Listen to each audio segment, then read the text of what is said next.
Welcome to CB's Smith Reserve, where it is bloody freezing on this Tuesday evening.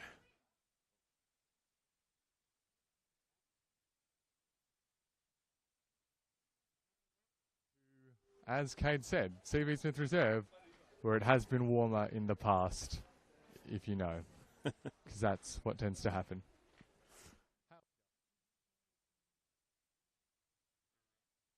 How are we now? Is it any warmer here? I'm not sure it is. It's still freezing.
very chilly Tuesday night in Melbourne's north, where we have the semi-final of the Night Cup for 2024, or the match to get into the semi-final rather, the quarter-final between FV Emerging, all in navy blue, and the home side Brunswick Juventus in their traditional black and white stripes. Cade Lucas is my name. I'll be taking you through the next 90 minutes or so on YouTube, in the company of Oscar Rutherford, who's up here in the stand at CB Smith, braving the elements, and he'll be joining me in commentary for this one. Good evening, Oscar. Yeah, Kate, well, it's a huge night, isn't it? Two clubs who we don't see at this stage of this competition very often, so it's a chance to enter uncharted territory, really, for both. And, of course, the narratives are wherever you can find them right at the moment, considering that these two teams did meet just a handful of days ago on the weekend. So that tells us everything that we need to know about how evenly matched these teams are and how good tonight's contest should be. Yes, as Oscar mentioned, these two teams know each other very well. They met on the weekend at this very venue. It was a 2-2 draw between these two, and it was also a draw earlier in the season, back in March when they met at the home of the Matildas, a 1-1 draw on that occasion. Brunswick Juventus have only had 3 draws this season in the NPLW, and 2 of them have come against FV Emerging. So whilst there's a bit of difference between them on the league ladder, they do seem to match up well. And of course, this is cup football tonight. So the toss has been completed. We'll find out who's going which way in a moment, but let's quickly go through the starting lineups before we get underway here. So for Brunswick Juventus, in goal they have Maggie Byrne, and then it's Isabella Sangus, Josie Lonsdale, Karina Tolios, Holly Balderston, Sarah Danucci, the captain, Anastasia Rammel, Rosie Wild, Sion Gerasu, Emma Peroni, and Mindy Barbieri. Whilst, Oscar, do you want to take us through the FV Emerging lineup? Yeah, for FV Emerging, they've made 4 changes from the team that drew 2-2 with Brunswick Juve. In goal, Sophie Dean. Number 2, Annie Yates. Number 4, Amelia Tartaglia. Number 5, Jade Tam. 6, Eva Gutschmidt. 8, Teodora Juric. Number 12 is Kira Myers. 17, Danella Buttress. 20, Caitlin Carriage. 21, Isabella Accardo. And 23, Anika Doveston. So that's 4 changes to the starting 11, which took to the field at this very venue a few days ago. Eva Gutschmidt, Kira Myers, Danella Buttress, and Anika Doveston all into the team, whilst for Brunswick Juve, I mean, 8 changes to the starting 11, which took to the field a few days ago. So it's a completely new approach from Josip Lancaric, and really interesting to see how this very different-looking Brunswick Juve team shapes up against FV Emerging tonight. Yes, even though we are getting towards the business end of this competition, both teams still very much prioritising the league, most notably out of those players who have been dropped or removed from the Brunswick Juventus lineup, as it were. Nicole Cooper, their leading goal scorer, who's got 5 goals on the season, including 1 against FV Emerging in both their meetings this season. She's not out there tonight, though, not in the starting lineup at least. She might be coming on. But we'll find out what happens in very short order, because Angelique Magnon is looking at her watch and she signals to get underway, blows the whistle, and Tuesday night football is up and going here at CB Smith Reserve. FV Emerging all in navy blue, going towards the right of your screen in this first half, or the north of the stadium, whilst Juventus in their black and white stripes going towards the southern end, or the left of your screen. Here's Annabella Yates right below us, spreading the play quickly over towards Tartaglia, 2 of the mainstays of this FV Emerging side. And here's their main attacking threat, Buttress, coming in off the left-hand side, just getting her feet in a bit of a tangle. And now she flicks behind herself, looking for the run from her teammate there in Accardo, but she couldn't quite get there in time. And it comes to nothing. Danella Buttress was actually sent off in the first meeting between these two teams earlier in the season that ended in a 1-1 draw. She got 2 yellows on that occasion. She'll be hoping to avoid a similar fate here tonight, given that this is a cutthroat knockout affair. Yeah, cutthroat knockout affair. And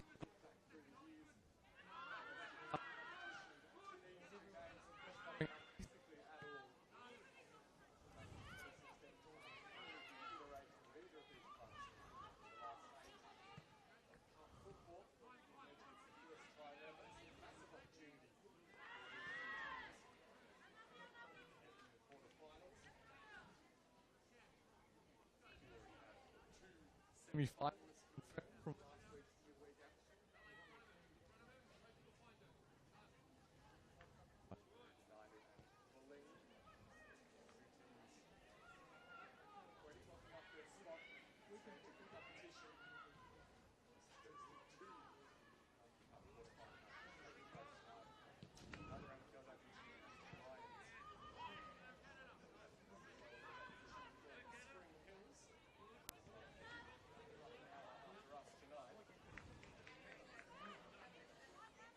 I think that game's over at CB at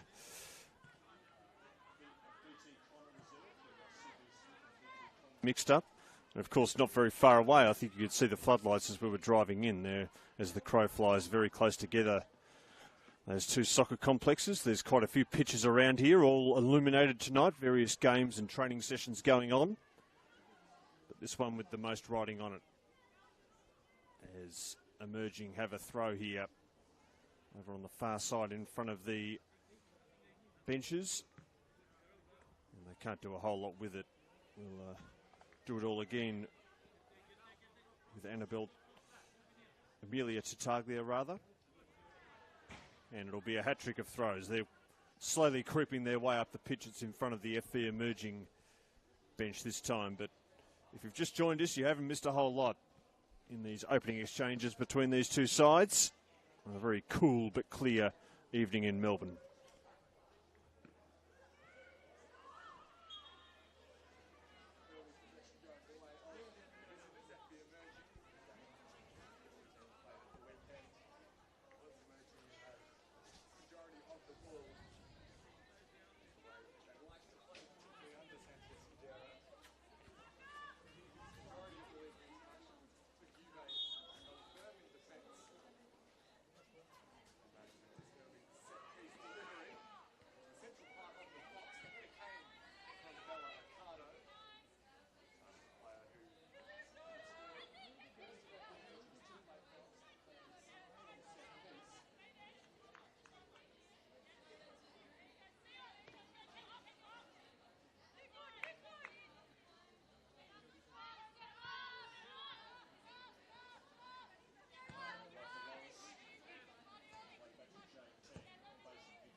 Side, Tartaglia gets there just in time and sends a pass to no one in particular.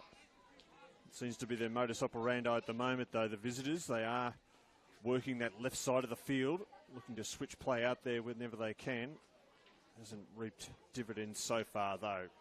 They've got a bit of defending to do here as Tam recovers and now sends it back the other way. Both teams struggling to find their rhythm in these opening minutes. Quite a few missed passes. Well, and understandable as well, considering just how much is riding on the game, right, Kat? I mean, it's not too often that... And a missed pass and a turnover here, and then a pretty clumsy challenge by an FV defender. And it will be an early set piece here for the home side.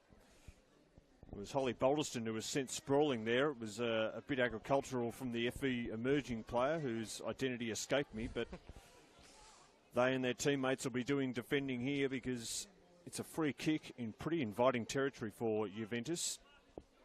Just to finish a thought from before, Kate, as well, it's not too often that you get the chance to get another go at an opposition just a few days later.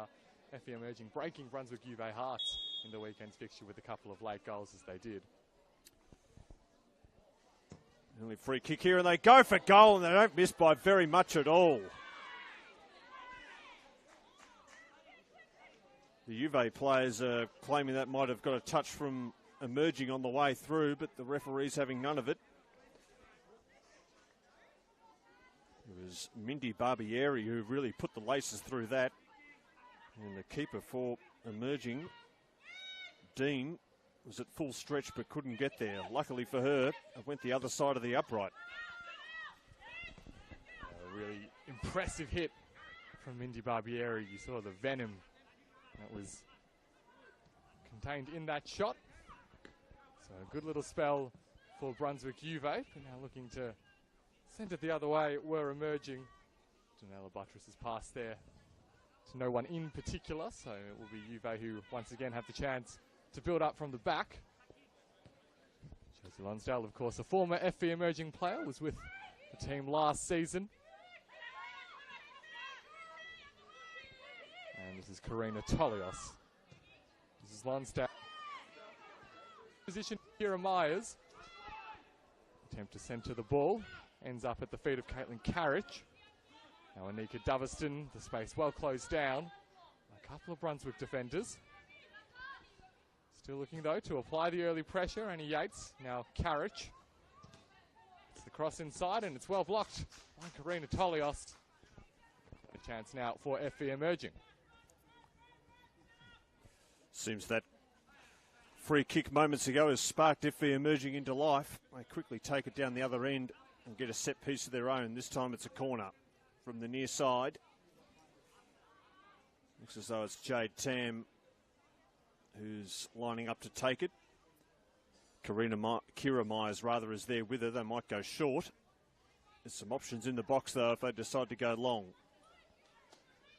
Emerging players milling around the edge of the penalty area as Tam sends a high delivery that it's attacked hard and sent in. An early goal here for FV emerging and a thumping header. I think it was Amelia Tartaglia who got on the end of it. Well worked corner, drifted in by Jade Tam, and then coming in from the edge of the area and thumping that header home emphatically was Isabella Ricardo. Thank you, Oscar. So, Ricardo, she enjoys scoring against Brunswick Juventus. She did so on the weekend, and she's doubled the dose here. And it's an early lead for FV emerging. It's Juventus 0, FV emerging 1. Yeah, we're really on a scoring hot streak. This is Isabella Ricardo.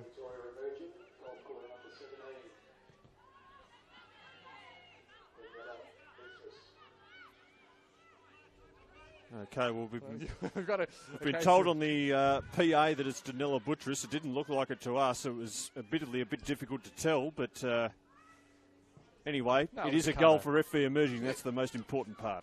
I'll put my name on this one, Kate. That was an Isabella Ricardo goal.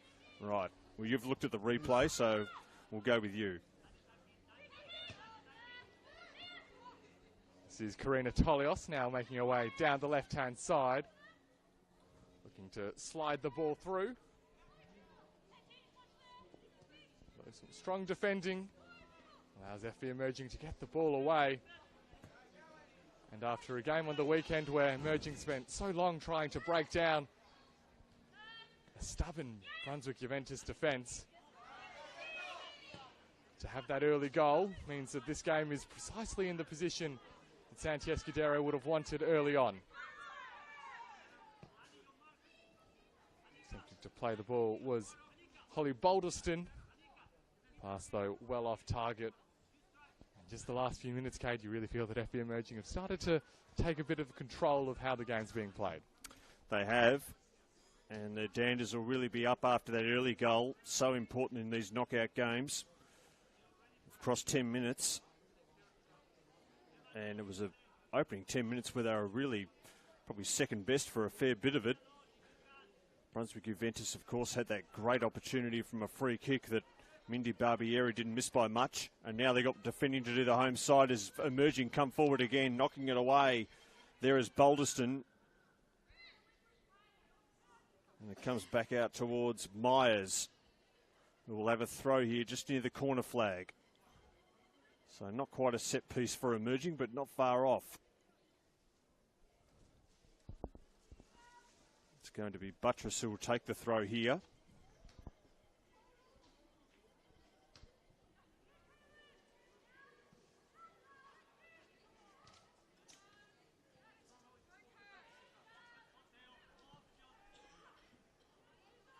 And they keep the pressure on here, the visitors. Look to deliver the cross. It's Myers. Myers again. Stout defending there by the home side.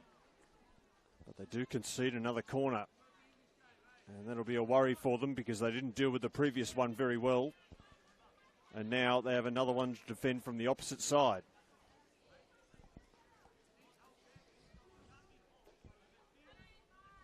Tam making her way over to deliver the set piece, as is her customary role in this FE emerging team. And with the tall timber, we've already seen the threat that the likes of Ocado can pose. This, though, is an indirect route that FE emerging pursue. Ball sent into the area, headed away initially, only as far as Tartaglia. And eventually the Brunswick Juve numbers are enough to get the ball clear. And Annie Yates risks coughing the ball up deep in her own half. Juve did have the ball for just a moment, but there weren't enough numbers moving forward for the hosts. Now Tolios goes shoulder to shoulder with Caitlin Carrick. It's Melbourne City player who wins out, but unable to keep the ball inside the field of play. They've really gone through the gears here, FE emerging, both before and after that goal. Home side just have to hang tough here for the next few minutes. Try not to concede any more if they do. This quarter-final could be over not long after it began. Dean, that's a sloppy clearance. And Barbieri might be in here for the equaliser. She's got it. Well, we talked about a second goal, but that was for FV emerging, but Brunswick Juventus were having none of it. They've gone and got an equaliser, and we are back all square here at CB Smith Reserve. Okay, at the moment we're on track for a repeat of a lot of things from the weekend's clash. Already Ocado and Barbieri getting their names on the score sheet, just like they did when these two teams met a few days ago. That is a punishing error made by Sophie Dean. And there aren't many players on the pitch you'd want to give it to less in that position than Mindy Barbieri.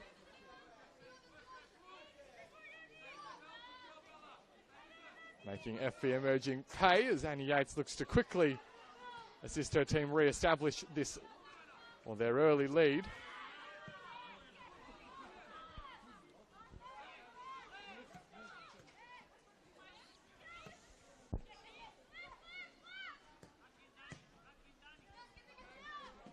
Here is Barbieri again. Pops up in all sorts of positions on the pitch, does Mindy Barbieri.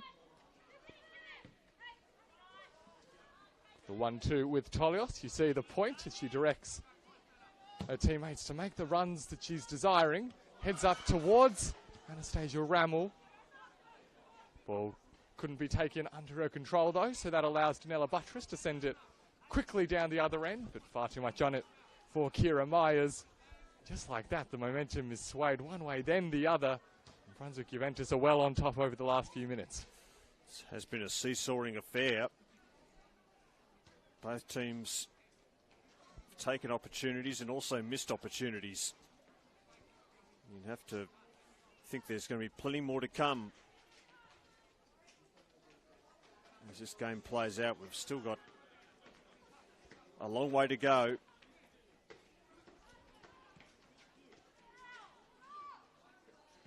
It's great that we have got a couple of goals. This game opening up now.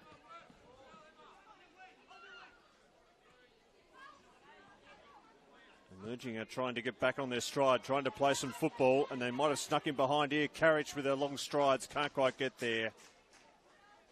And Tolios it was with the last-ditch defending for the home side.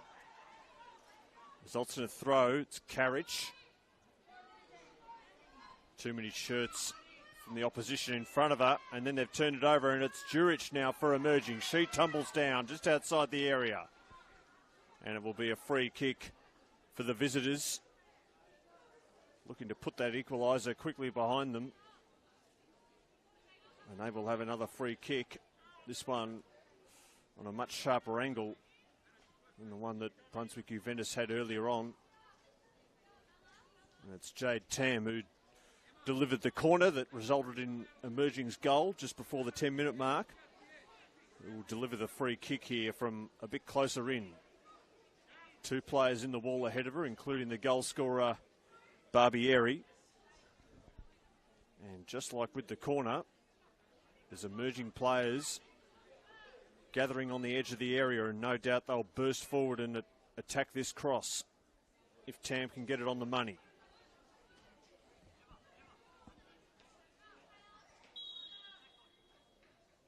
It's Tam. She floats it in and she finds a teammate Tartaglia, but she can't do much with that, the defender, and it deflects out of play. No doubt it's been a really enjoyable start to this game and looking quite different to what we had over the weekend when it was a very clear distinction in the roles that both teams were playing. Effie emerging with the ball and the territory, just trying to break down Brunswick Juventus, whilst Juve were happy to hit on the counter and did so to great effect for a large portion of that game.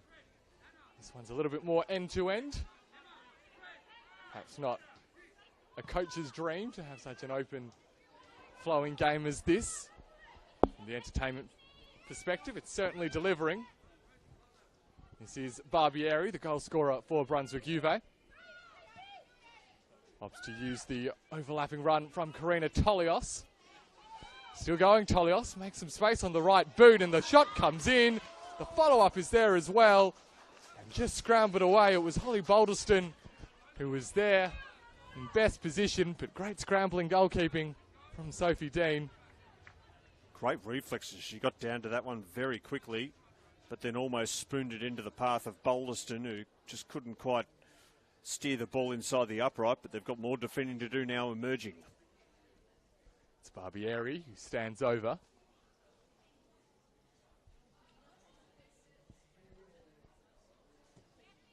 Ball's got plenty of depth.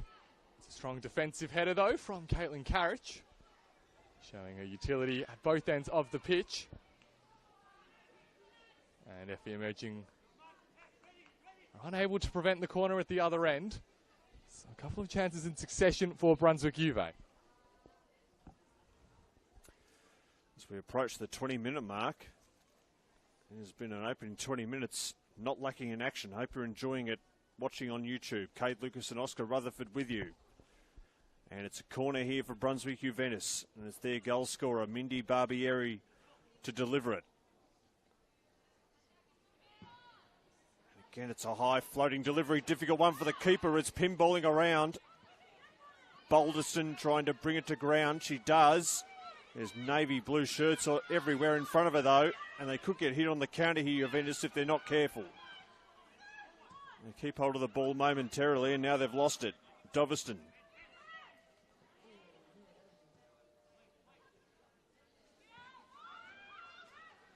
Back to Tam. Seems as though she's playing in defence tonight, Jade Tam, or dropping very deep if she's not. Now Carriage, heavy touch from her. She does recover, though. Had Yates on her outside. She ignored her. Back to Goodsmith, the skipper. Just to tread water a little bit. Now Accardo, the goal scorer for emerging. Back to Tam. And again, they work that left side. And it's to the feet of Myers. She has Buttress building nicely here. The visitors, it's Danella Buttress. Still she's going, needing support. Jurich provides it. Now Doveston. Juventus getting bodies back. But they can't keep out the corner. And it's another set piece.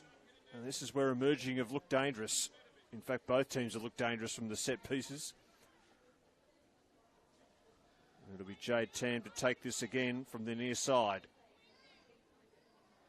And in what looks like a well-rehearsed routine, the emerging players are clumped in that same spot near the corner of the penalty box. You'd think Juventus would be wise to it now. Tam sends the ball in. And they get a defender to it in time, the home side. But the release of pressure is only momentarily, as that's a pretty sloppy free kick.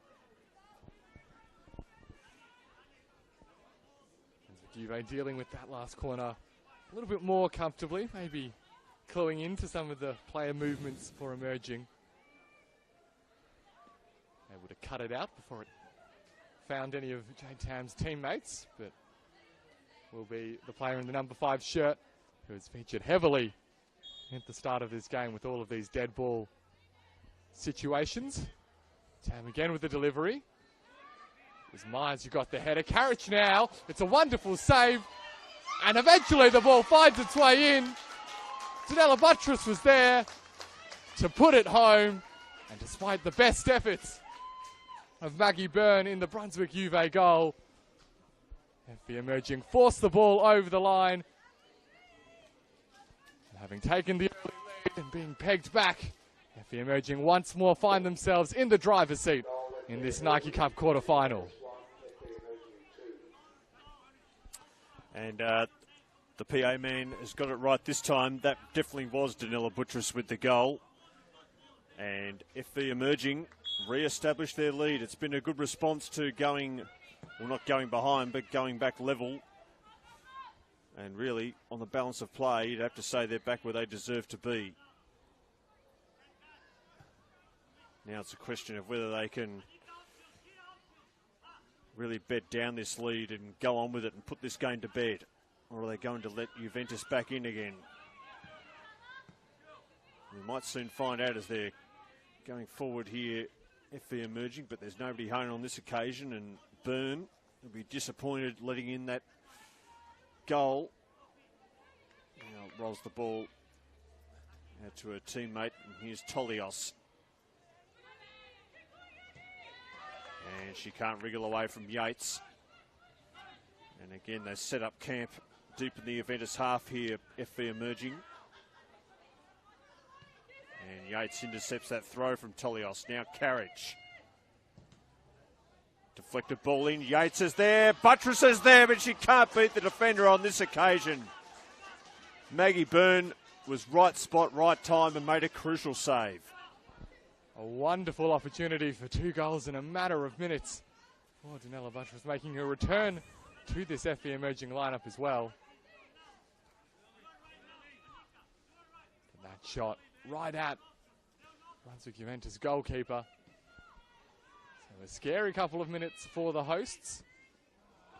And that attempted goalkeeper clearance goes right into the path of Caitlin Carriage. Josie Lonsdale did well to win out though and spare her goalkeeper's blushes. This is Tolios now. Looks for the crossfield ball. Will be latched onto by Anastasia Rammel. Fairly clear-cut foul there, committed by Amelia Tartaglia. And it will result in the yellow card being shown as well. So a chance for the quick response again for Brunswick Juve. Well, shades of the response to their earlier goal, FV Emerging, giving away a sloppy free kick that Juventus were able to make the most of, or almost make the most of, and then they scored again soon after. Will we see a repeat here? It's going to be Barbieri standing over it. The angle's a bit tighter than previously. This might be more of a cross, but it's an opportunity for Brunswick to equalise for the second time inside half an hour. To the back post. Oh, and it's through the hands of the keeper. But luckily for Emerging, it's gone the wrong side of the post and out for a corner. Neither side looks very comfortable at the back at the moment. And FV Emerging don't look very comfortable in the lead. They've hit the lead twice. They haven't held it for very long the first time. And it was even a shorter spell in front then. Barbieri with the corner from the near side. And she goes short, out to Tolios. Into the back post. Oh, good keeping there by Dean. She was right on the spot to protect that 1-goal lead. But it is another corner from the far side. And this FV Emerging defence is really being put through its paces at the moment.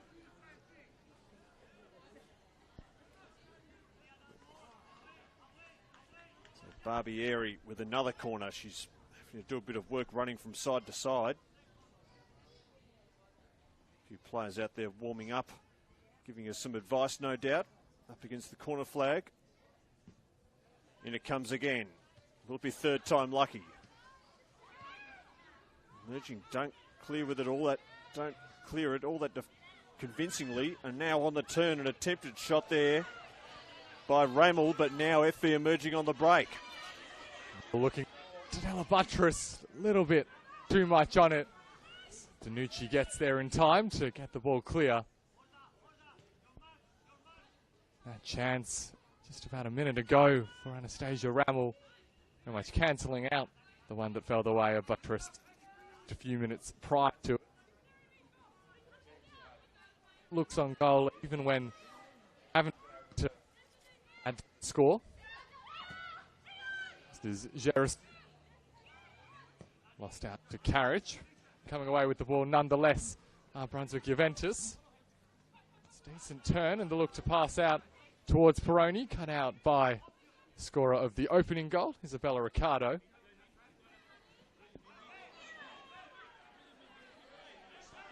Some appeals for a foul on Danella Buttress, not heeded by our referee. Just a couple of through balls either way that haven't panned out precisely how they were designed to. Again, Lonsdale is well positioned. That ball out of play for an FV emerging throw. Since this game might be settling down a tad. It's been a hectic first half an hour. Almost 28 minutes in. We've seen 3 goals. 2 to FV emerging. 1 to Brunswick Juventus, but plenty to suggest the scoring isn't going to end there. The opponents of Bandura or Bulleen in the semi-finals, very much still unknown. So we have about 15 minutes to go before the break, and then another 45 minutes beyond that. Well, let's not forget the potential for extra time and penalties if the scores are level after the 90s. It could be a long night still to come. Yes, and with temperatures set to drop to something about 2 degrees here in Melbourne tonight, let's hope we don't have extra time and penalties. We'll bring them to you, of course, if that happens. Anything can happen the way this game has been going. And it's a free kick here for emerging, and Carriage is not wasting any time. She goes herself! Oh, that was nearly a showstopper from Carriage. She saw Maggie Byrne off her line, and she pinned the ears back. And she didn't miss by a whole lot. Well, there's no doubt Caitlin Carriage has that in her locker. She's shown it on both this level and at A-League level in the past. But it wasn't to be on that occasion. So the question becomes very much once again what the Brunswick Juventus response is. That long ball played will be kept in by Emma Peroni. Banks one way, then the other. And the ball inside, kept in play by Balderston.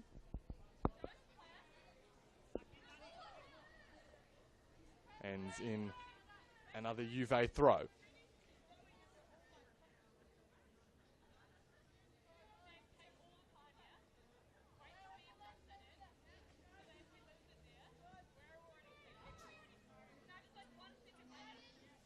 Taken short, that opens up the angle for Karina Tolios.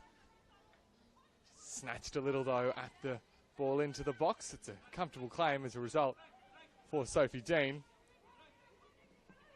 Now charging in the opposite direction is Emilia Tartaglia. Pass though leaving a little bit to be desired.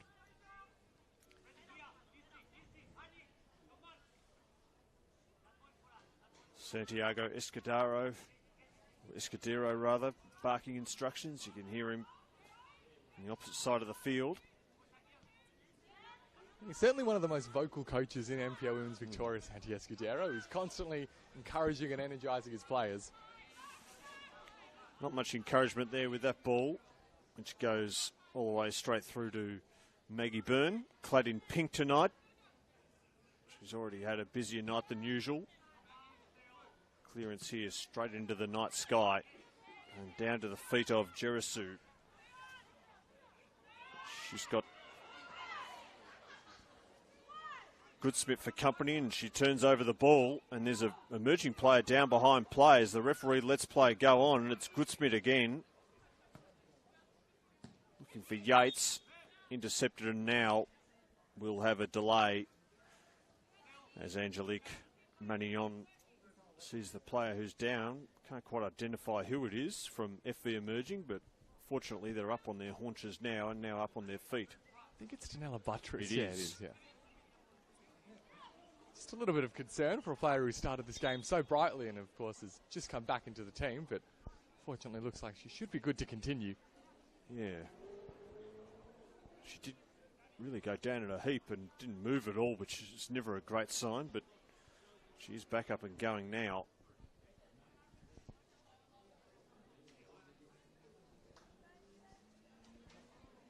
There'll be a free kick here for Lonsdale. Important period now before half-time. Can Juventus get an equaliser? They've certainly had opportunities. You wouldn't be surprised if they ship another one, though. It's been that sort of evening. As Tam heads that one straight up and down the chimney. Barbieri can't control it. Goodsmith is there to mop up. Goodsmith again. Yates right below us here at CB Smith. Barbieri's not happy with that call by the referee. There's a throw for Annabelle Yates for FV Emerging.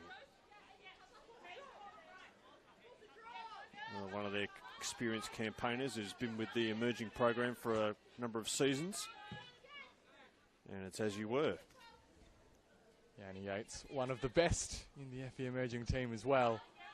He's often tasked with some major challenges in NPL Women's, taking on some of the most crafty and skillful wingers going around. She's got the pace and the skill to match them more often than not.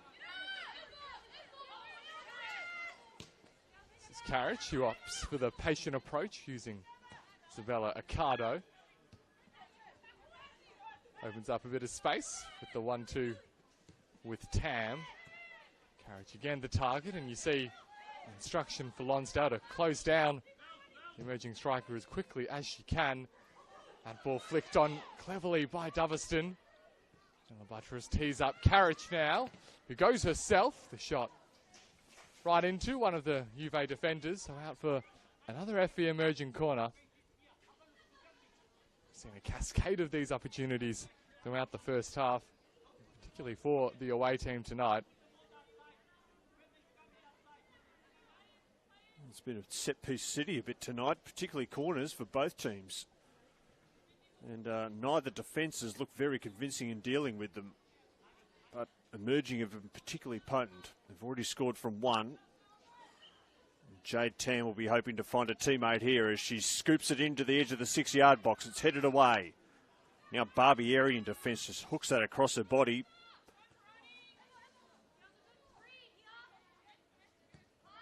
FE Emerging, as they have done, regain possession quickly though.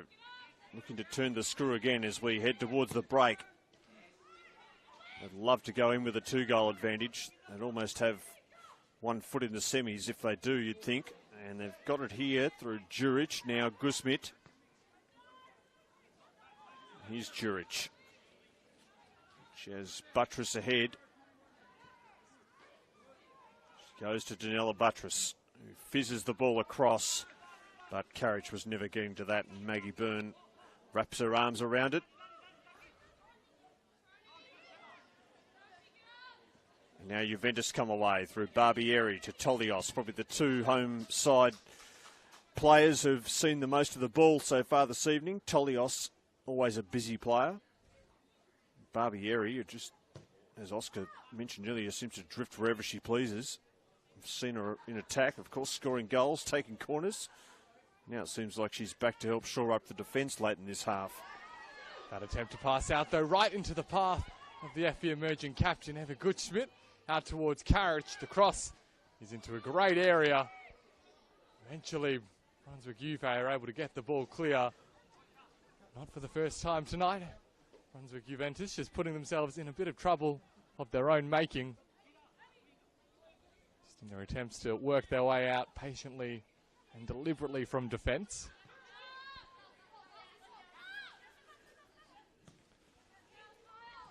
Well, really, it's been FV Emerging's game the last 10-15 minutes. The goals perhaps reflecting the various periods of control in this first half. So we see Karina Tolios reading that pass nicely. Has it inside towards Gerasu. And Anika Doveston stuck in a toe and then caught the foul from a former teammate. So FV Emerging will have another chance from the dead ball. Gerasu's touch just letting it down a little bit there, and then she caught Doveston, who tumbled over, probably added a bit of mayonnaise, as they say, but the foul was definitely there. And it's yet another dead ball situation for FV Emerging, and yet again Jade Tam will take it. It's again to that pocket of players on the edge of the area. Buttress was floating in behind, didn't quite reach her. And Juventus will try and go on the break, but there's nobody home for them. It comes out to Goodsmith. It is one-way traffic at the moment as we head towards half-time. And Tartaglia just got a bit too much heat on that ball to Buttress. Otherwise, she might have been away. The emerging danger woman, Danella Buttress. She's never far from the heart of the action. She's a goal scorer, a goal creator. She does, on occasions, let the Reb miss descend as well. She doesn't mind a lusty challenge or two.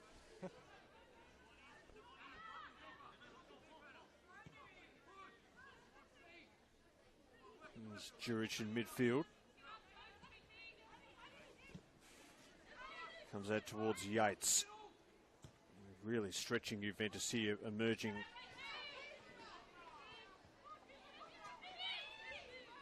Josip Lunkaric is probably keen to get his girls in at half-time and reorganise things, because they've had their moments in this half, but it's starting to look more and more ragged as it wears on. Just over 5 minutes to play. Spot in the Night Cup semi-finals on offer. And it's FV Emerging who look like accepting it at the moment, leading by 2-1. Accardo and Buttress the goal scorers. Barbieri scoring in between them for Juventus. Kate Lucas and Oscar Rutherford with you on YouTube here at CBS Smith Preserve, where we're heading towards half-time. And Oscar, looks like it's only one of these sides that's going to add to their score before the break, the way this game has been going the last 10 minutes or so. I think it's fair to say that FV Emerging deserved their lead for the way that they've generally been the better team, at least in the general play. They haven't created a whole lot of golden opportunities from open play. It's largely been those set-piece situations where they've looked most dangerous, but also a few times from some crosses and winning the ball back high up the pitch. Brunswick Juve just not having the same tools in their arsenal. This is Eva Goodsmith. Sliding it towards Yates. And it's well played by Josie Lonsdale off the emerging fullback. And will allow the goalkeeper to take this goal kick and restart the play for Brunswick Juventus. And you wonder, if you are Josip Lancaric, you take the 2-1 scoreline at the break. Just the way the game's heading. As you alluded to, Cade, you only feel like one team is going to be scoring the next goal right at the moment. Yeah, well, they did look very threatening on the break earlier in the half, Brunswick Juventus, but such has been Emerging's dominance later in the half, and they've had so much of the ball and have been pushing up so high that when, on the rare occasions when Juventus have won it back, there's really been nobody forward to act as an outlet. They've all been back in defence, including Barbieri, who's looked the most likely.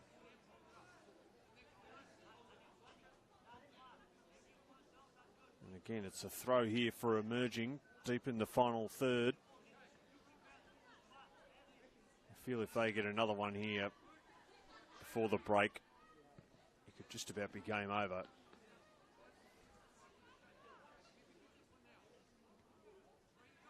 and their dominance of the ball. It would be a very, very long way back for Brunswick Juventus if they concede a third. I know that better than anyone. Here's Carriage. It's a fair chance to be involved in any more goals for FV Emerging. They go backwards to try and go forwards here as they work it out towards Yates, whose touch was just a bit heavy and lets Barbieri in. And they might be out here now, Juventus. Barbieri striding forward. She goes herself and she works the keeper. Sophie Dean got her knees behind it. That's about as threatening as Brunswick Juventus have looked really since Barbieri scored early in the half. That's that for nonchalant goalkeeping as well. Sophie Dean, just, comfortably using the knees to make the save, as you say. And then coming to claim it as well. Mindy Barbieri, really the key component in this Brunswick Juve team right at the minute. Pretty much every attack that they have is going through their mid-season recruit, former Box Hill player, of course, as well as a number of A-League clubs. This is Karina Tolios looking to take on Ocado for pace. The centre-half used her body very wisely. And now Kira Myers has a chance to propel her side forward. Strong header from Lonsdale. And working it out in the middle of a park is a combination of Jerisu and Sangus. Carriage now for Emerging. Looks towards Doveston. And an important intervention from Rosie Wild. Now it's Tartaglia. Not quite on the same page as Danella Buttress, so Brunswick Juve, they've held firm this last 10 or so minutes. You do feel as if it is the end of a half which started so brightly and with so much energy. Both teams looking a little bit tired right at the moment, Cade. Yes. You just wonder where Juventus would be had Emerging been on the same wavelength in some of their attacks. The likes of Tartaglia and Buttress and Carriage just have looked a little bit disjointed at times. Plenty of the ball, plenty of opportunities, but like they just haven't been on the same wavelength for some reason. They're still in a good spot though, and they've still got time to make the most of the opportunities that will surely come in the rest of the game, which hasn't got much of this first half to go. We'll look to see if there's any stoppage time. We have a couple of delays for some knocks and whatnot, so you wouldn't be surprised if there's a minute or two added. Looks like the players are playing for half time here. It's just a bit of aerial ping pong.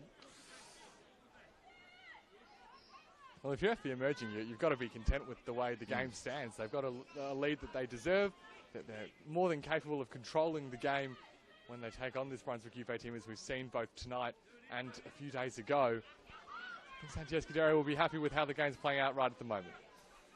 They'll be even happier here if they score another, as another speculative effort there. I think that was Kira Myers who went from downtown. No, it was Doveston rather.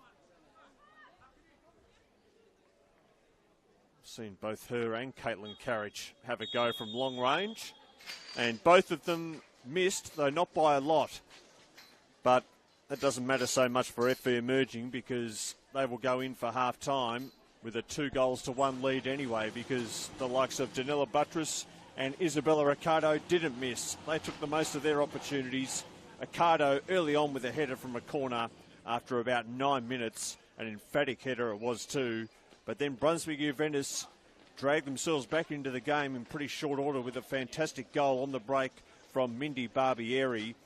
But their parity didn't last for too long, because FV Emerging put the foot down, dominated possession, and they rightfully went back in front about 10 minutes later on 21 minutes when Danella Buttress from close range gave them the lead, which they still have now.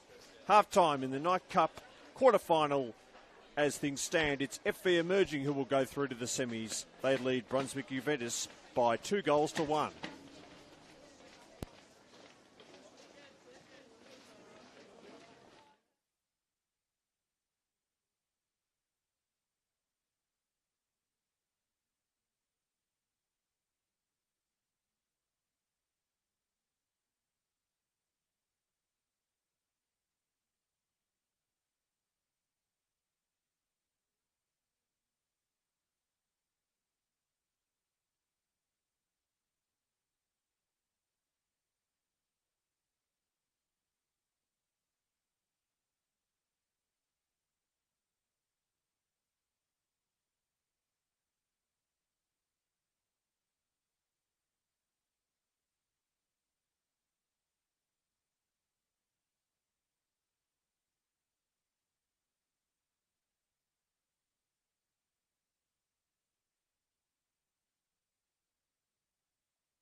Welcome back to Reserve.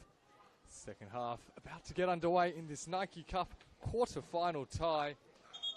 At the break, FE Emerging are the team in the driver's seat. 2-1 they lead Brunswick Juventus as they look to book their spot in the semi-final of the Cup competition for the first time. Plenty of time though for Brunswick Juventus to make their way back into this contest. They've already scored one equaliser. They'll need another if they are to fight their way back level in this game.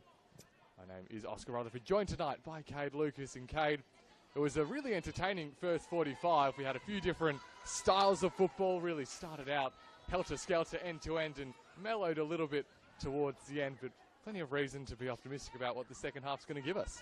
Absolutely, Oscar. Thank you for being with me and braving the cold conditions here. The mercury continues to drop, but the football is warming us up with its quality and with its entertainment. It has been an end-to-end, and FE Emerging, I think as you said before the break, are rightly in front.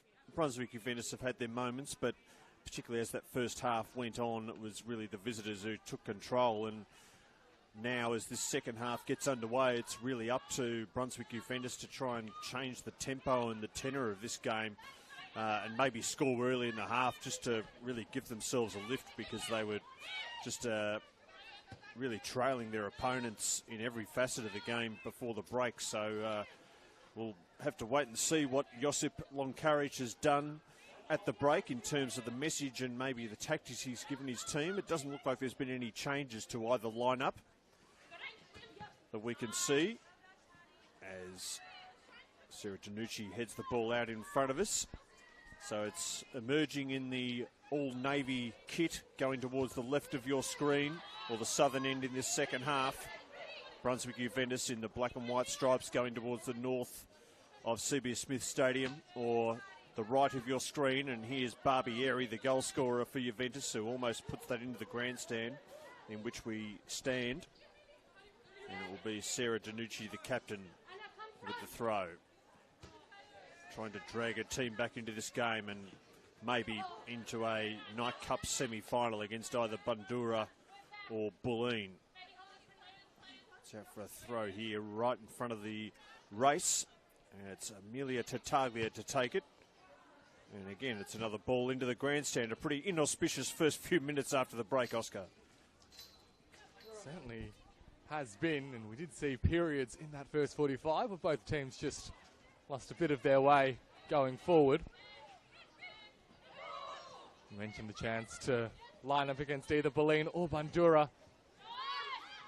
Of course, the other Nike Cup quarterfinal, the fourth, also taking place tonight between Spring Hills and Preston. As we'll pause that thought, as there's just for a moment looked like it would be the ideal ball to set Emma Peroni in behind the FE Emerging defence. Fortunately, Annie Yates was alert to the danger and was there to cut it out, but out at Spring Hills, it doesn't look as if there's a potentially massive upset brewing. Spring Hills leading Preston 3-1 early in that game. And well, that result can only really be good news for both of these teams as they look to progress to the semi-finals as potentially one of only two NPL women's teams. Now, though, FE Emerging are the team in command and looking to build on their advantage is Kira Myers. There's the long ball towards Tanella Buttress. There's an important touch from Danucci. Buttress got the shot away in any case, but Danucci was there, and eventually the ball is cleared away. Here's Lonsdale for Juventus, banging it forward.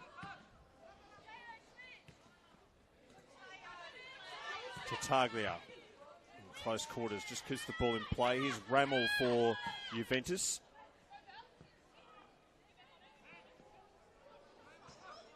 Turn it over in midfield, only momentarily though. It's won back by Juric. Now over towards Accardo as they work it to the far side. Here's Yates. Barbieri just getting in her way.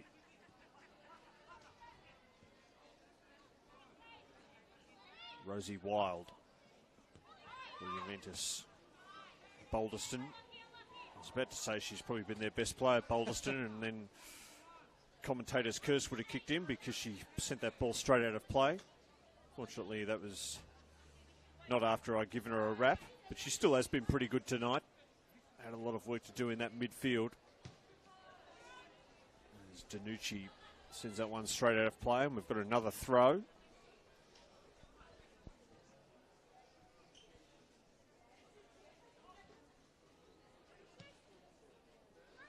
Danucci almost sent it out of play, but she almost spooned it over her head. Almost an accidental assist there too. Now it's to Targlia again. Scrappy opening to the second half here. Plenty on the line, so I suppose we shouldn't be too surprised that the game maybe isn't as free-flowing and as high quality as some league affairs. If the emerging have got some space on the far side now, what can they do here?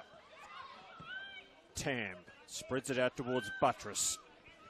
Alarm bells ring in the Juventus defence whenever she gets it. And she's got it on the edge of the area now. And she sends a dangerous ball in. And two FV emerging players were there. And had either one of them got a touch, it surely would have been game over. But neither did. And Brunswick Juventus hang on by the skin of their teeth. I mean, how fabulous was that from Danella Buttress, just making the chance all on her own. And that cross could not have been more inviting if really anyone in the world had played it. Brilliant play.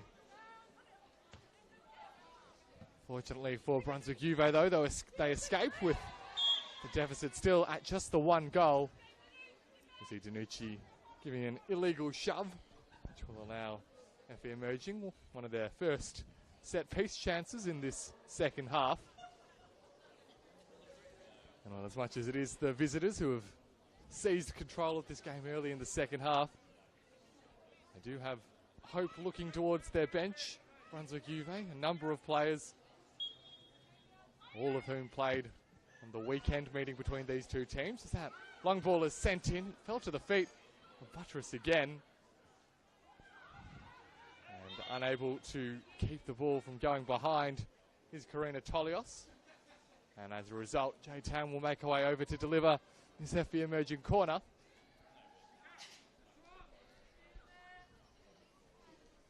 Mentioned some of those names on the Brunswick Juventus bench. Nicole Cooper, of course. Emily Keppins, Cindy Lay, all goal-scoring potential.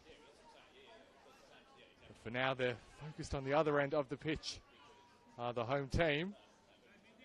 Corner taken short. Well blocked by Karina Tolios. Gutschmidt puts it back in the mixer. It's Ocado who got a head on it, but was unable to get herself back on side.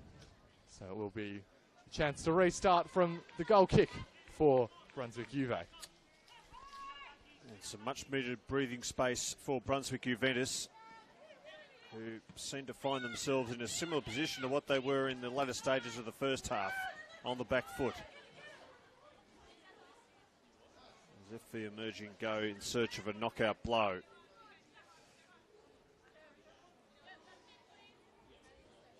To Targlia with the throw. Carriage. She and Wild come together and tumble over the line together.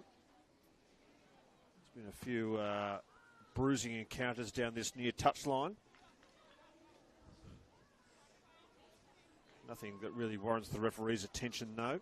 It's been very competitive, but a clean game so far, which is what we like to see, as Danucci sends that ball out of play for seemingly the 25th time in this half alone.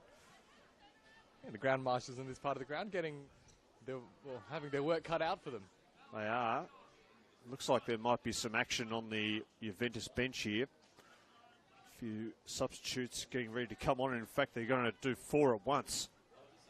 So Josip Wonkaric has seen enough. And Sarah Danucci is one of those coming off.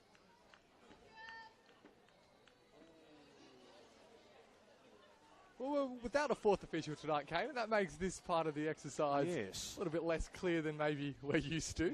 Rammel is another one who's come off.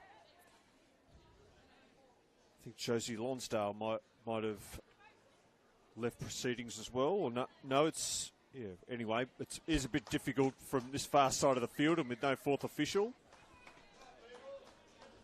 In fact, Rammel, who I thought had come off, is here in front of us on the near side doing some stretches. It must have been Jerisu, who's got a not dissimilar haircut, who's gone off instead. But either way, 4 changes for Brunswick Juventus. Have you worked out who's come on, Oscar? Give me another minute or two, Kate. We'll slowly get there. I can tell you that Cindy Lay is definitely on the pitch, so that's a turn to experience.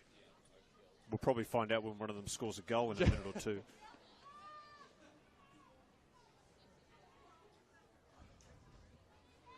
But of course, it wasn't so long ago that 4 substitutes at once wasn't possible, but rare you see it happen as Carriage sends a ball across.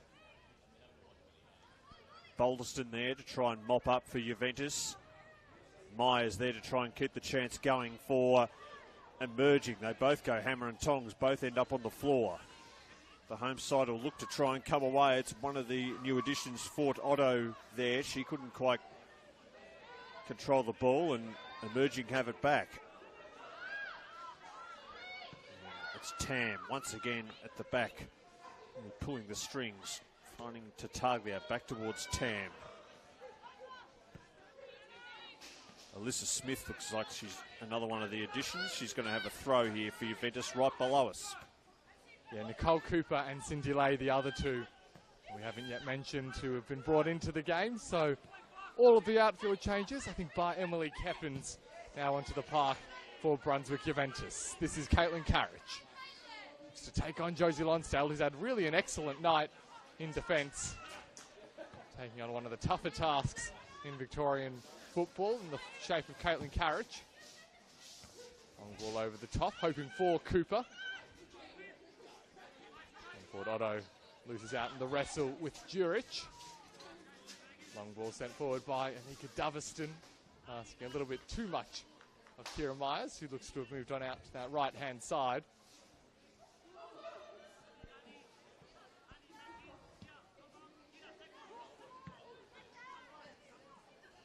Controlled by Jurich into Doveston.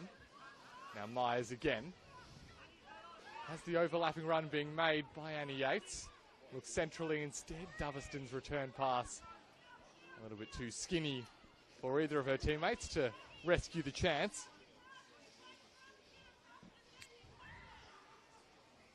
So those changes for Brunswick Juve, we know that they'll give them potential on the counter-attack. Nicole Cooper scoring a goal very much in transition, the second of Brunswick Juve's goals on Saturday night. Yeah, she's a nice option to be able to bring off the bench, especially when you're in need of a goal, as Brunswick Juventus are. If the Emerging have some options to turn to as well, but so far Santiago Escudero is happy with the 11 that are out there. Boulderston in midfield. Now Lonsdale. Doveston intercepts. And here come the visitors again. It's Myers, who Oscar mentioned, has drifted out to the flank. Doveston. Buttress lurking, doesn't quite reach her. Lonsdale just helps it forward. And they win an important free kick there, Juventus, and they can get up into the opposing half for what are increasingly rare forays forward. The second half looking strikingly similar to the first as we head up towards the hour mark. Kate Lucas and Oscar Rutherford with you. Still no change to the halftime score, though that could be about to change as Barbieri's trying to sneak in behind. Jurich had to be good, and she was. And Emerging will get away.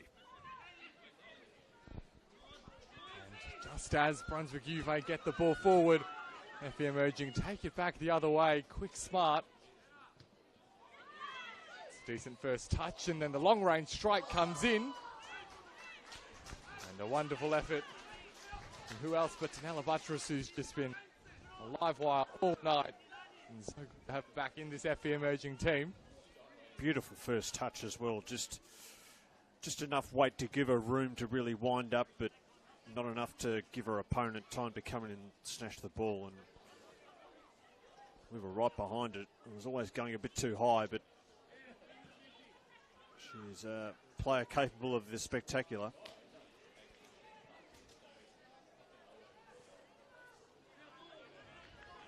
And that an important break this for Brunswick Juve, getting the throw in the FB emerging half. We showed on Saturday their capacity to just absorb the emerging pressure and then hit on the counter. The problem is when you're trailing in the game, it's a far less effective strategy. FB emerging, no need to take any risks in their forward moves, as Caitlin Carriage is returning back from an offside position. Bit of movement on the emerging bench now too as we approach the hour mark. Looks like Poppy O'Keefe is coming on as there's a bit of action in the emerging defence too, which we haven't said too much lately, but Dean mops up.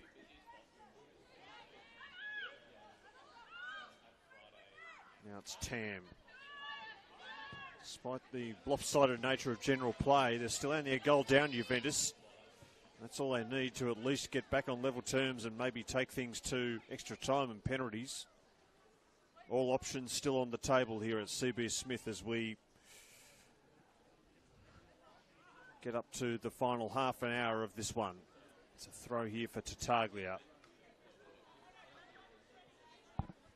Looks like another change being readied for Juventus as well.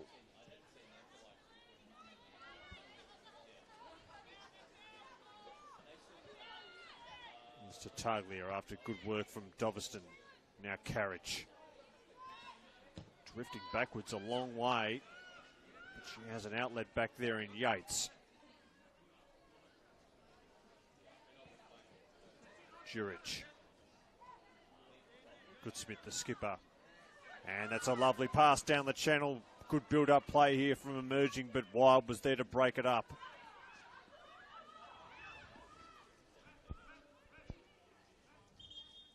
It does look as if that break and play will allow us to head to the bench again.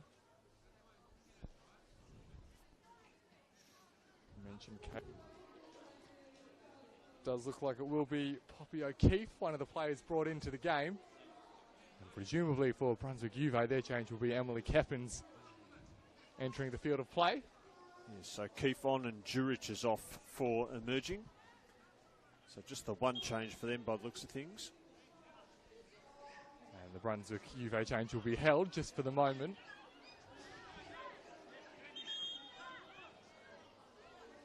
And there was a look as if Brunswick Juve might be in behind the FE emerging defence. I think the position from which the throw was taken, or indeed it was taken by the wrong team, which is why it was called back. Just a little bit of confusion on that far side of the pitch.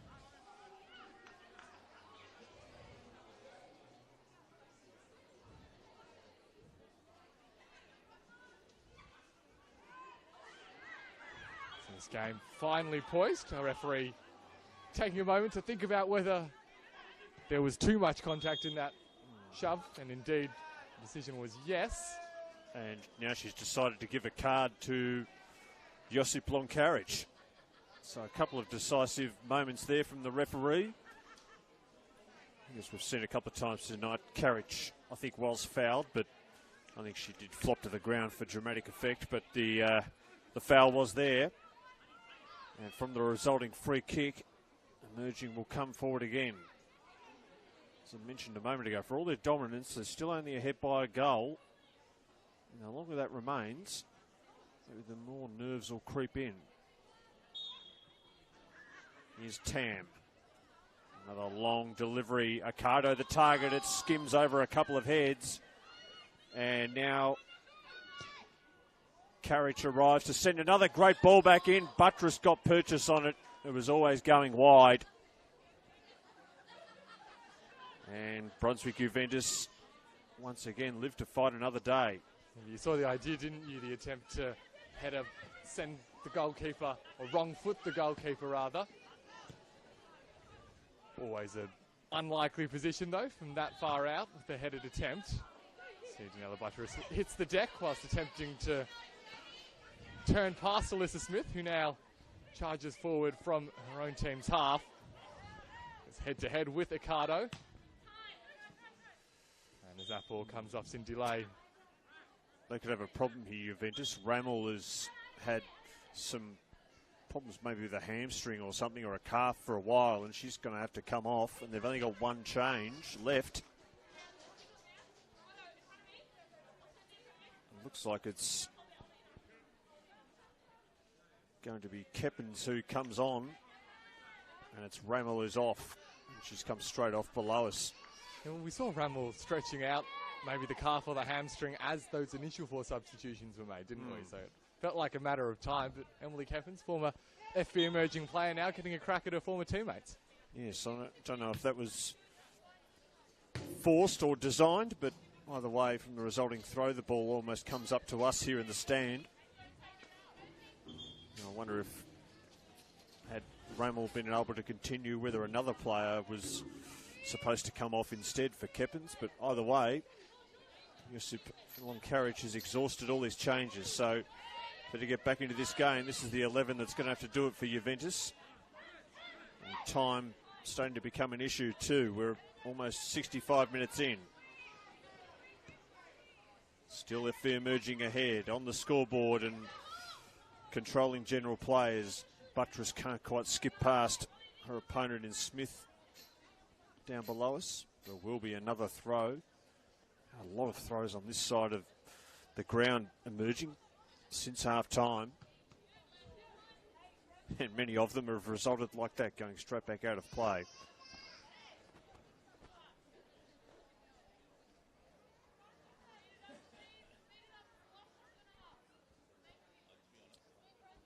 Referee just giving Amelia Tartaglia a hurry up. As this clean bowls the lot, goes through to Carriage, who finds the shins of an opponent and wins a throw deep in the attacking third. I'm sure any of these players quite has the juice to get it into the box from here. They don't even try, but it still comes down towards Carriage, who couldn't quite get there in time. She was about to whip in across, and now there's a bit of confusion as to who that last touch came off. And it looks like it came off, I think, Lay for Brunswick Juventus, so it's going to be an emerging corner here. Well, we didn't see for sure who the touch did come off, but I can tell you that Caitlin Carriage sold it the best. I believe Caitlin Carriage, so maybe that's how FB Emerging have ended up with this corner. Tam goes short, out towards Gusmit. There's plenty lining up. Oh, Gusmit was winding up herself, but she had her pocket picked. It was Cooper who came from the clouds there, just as Gusmit was about to either cross or even shoot. And again, Juventus hang in there. But now there's another delay, and it looks like the referee might be reaching into a top pocket for another card.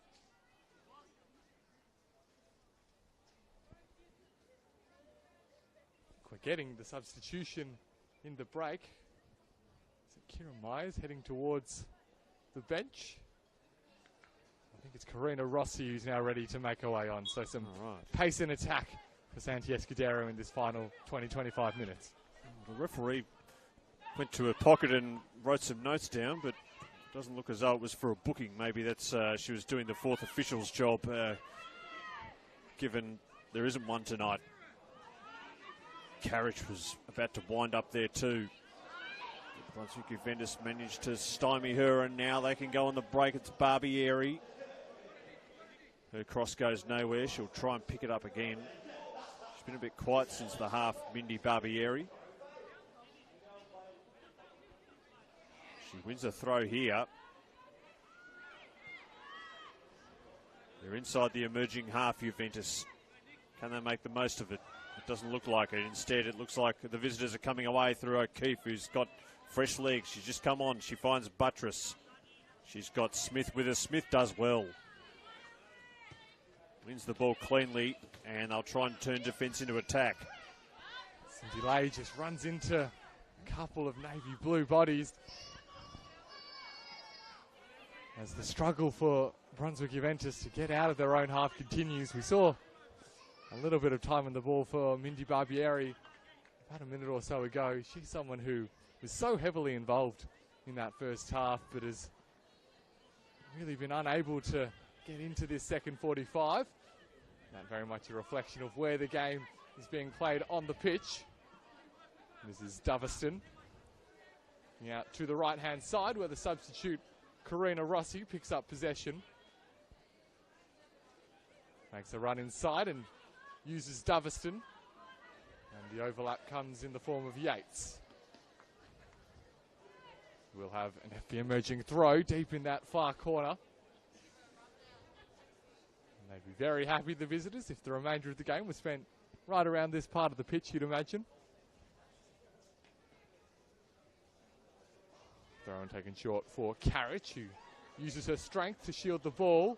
Still going is Caitlin Carriage. She's kept the ball in play and teed up Danella Buttress, whose shot went narrowly wide of the post. It caught a Brunswick Juve touch on the way through, though, so it will be a corner to come. That was some really fabulous play from Caitlin Carriage. That really should have been game, set and match.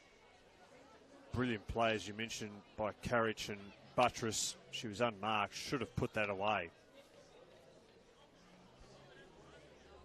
Follow-up corner, though, with another chance for FE Emerging to get that vital third goal to really give themselves a bit of comfort.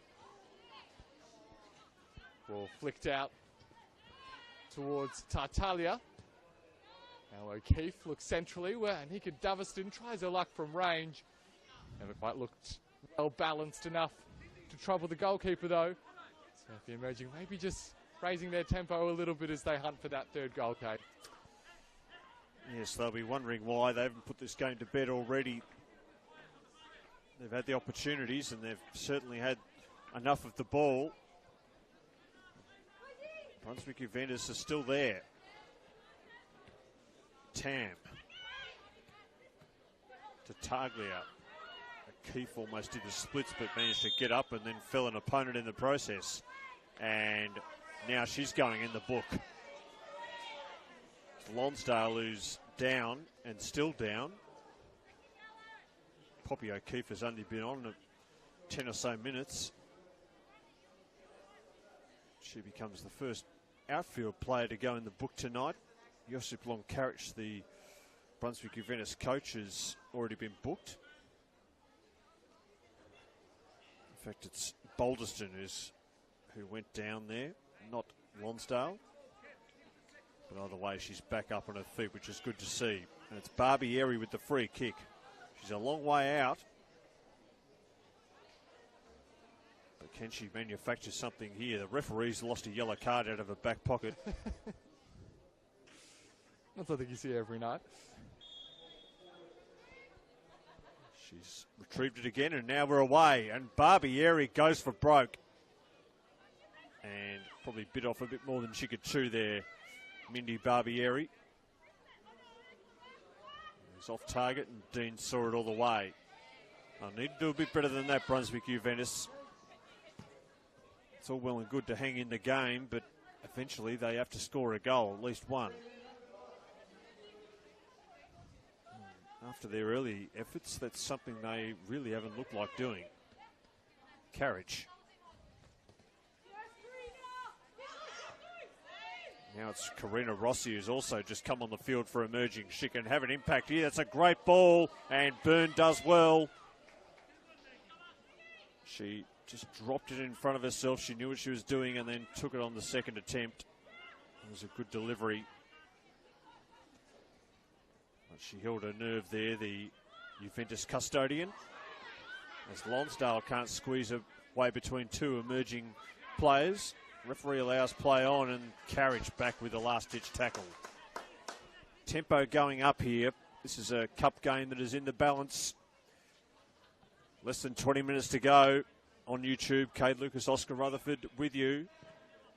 It's FV Emerging 2, Brunswick Juventus 1, but this game and a semi-final spot still up for grabs. Sense the growth in urgency for Brunswick Juve. Ticks away in the hopes of first will fade further and further.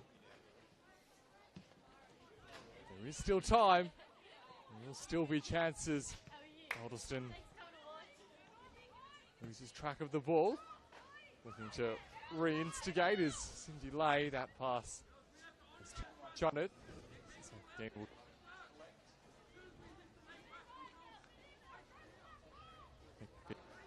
A lot of credit for the way they've played out this second half. It's been much more according to the Santi Escudero playbook. Controlling the game by virtue of their dominance of the possession. Football to set away Karina Rossi. Making her way forward still is Rossi. Looks inside towards Karic. Karic goes herself. And that really good opportunity. A work. The ball from Anika Davis taking away Rossi. Perhaps the substitute hoping for the return pass from Karic in the middle. That is, of course, Juve open themselves up. They forward. Cooper now lifts the ball over the top, looking for Keppins. But Eva Gutschmidt into. There's Doverston in midfield. Keppins and Cooper. Hardly heard their names mentioned since they've come on. They need to start making their presence felt soon.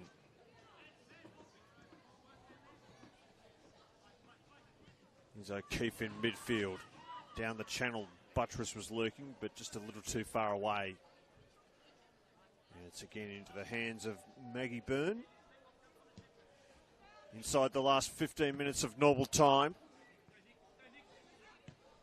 Cooper trying to harry the emerging defence. And here's Tolios. Couldn't quite find Keppins there, who was on her heels, and it's Karic. Dispossessed though by Lonsdale, who's been good. Galloping forward now. There's not much in terms of support. And Guzman will come away. Game really becoming stretched. You sense another goal's coming. Just a matter of which net it goes in. Here's Buttress trying to make sure it's FV emerging. She drives forward and has won a corner in the process, Danella Buttress. Came off the feet of Lonsdale, who was tracking back. And maybe this is the opportunity to close the door for FV emerging.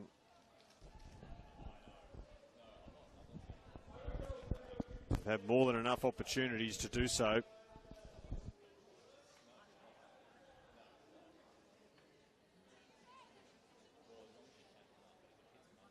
On the clock. Now would be as good a time as any for a third and probably decisive goal as Tartaglia had a swing and couldn't connect. O'Keefe. Now Karic is there to try and retrieve and keep the move going. And she does that well. She chips it forward. Accardo. Now towards Rossi, who's just come on, and it comes back towards Doverston. They're queuing up over here, emerging. It's Tartaglia. That wasn't far off. I've seen a few speculative shots tonight, but that was one of the better ones and one of the closer ones, and you could hear the ooh in the crowd there, Oscar. This game was very close to being put to bed. Yep, and with 15 minutes left on the clock, the intensity has gone up a level or two. There's no doubt about it now. We see Brunswick Juve winning the ball back in the emerging half, something they haven't been able to do too often. Now ball for Dotto, no one making the run. Somewhat hopeful as well. The emerging will be more than happy to absorb those kinds of attacks for the remainder of the game. See Doverston attempting the turn and draws the foul in the process.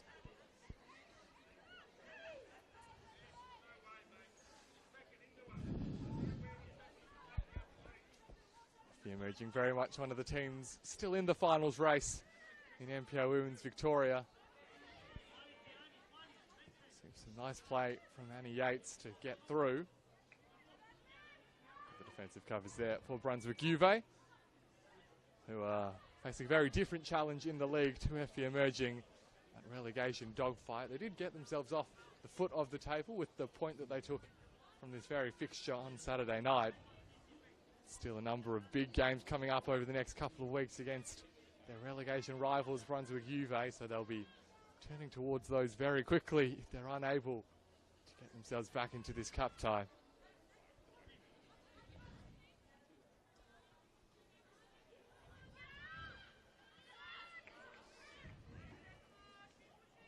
Emerging, happy to be patient as they try to pick their way through Brunswick Juve. That's a good header from Tam to get it away from the danger zone. Now the through ball from Lay is a good one. It's set away Cooper, Nicole Cooper, and has got the equaliser for Brunswick Juve with just 10 minutes left on the clock for the second time tonight.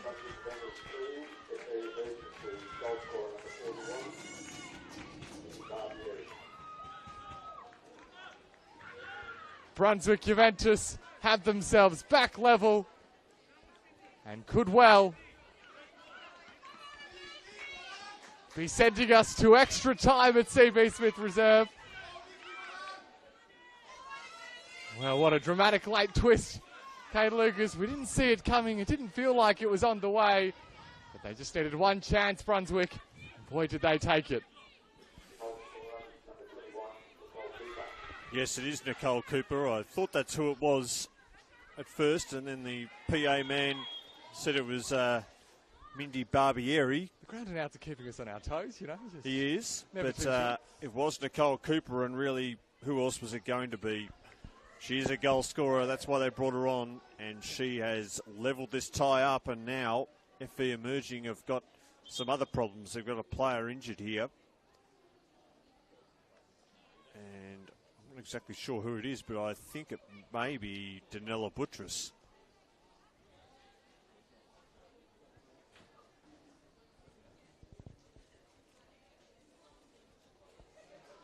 Didn't exactly see the incident that led her to be on her back, but she hasn't moved much. And with just 10 minutes of normal time to go, and having just lost their lead, they don't want to lose one of, if not their most potent attacking threats.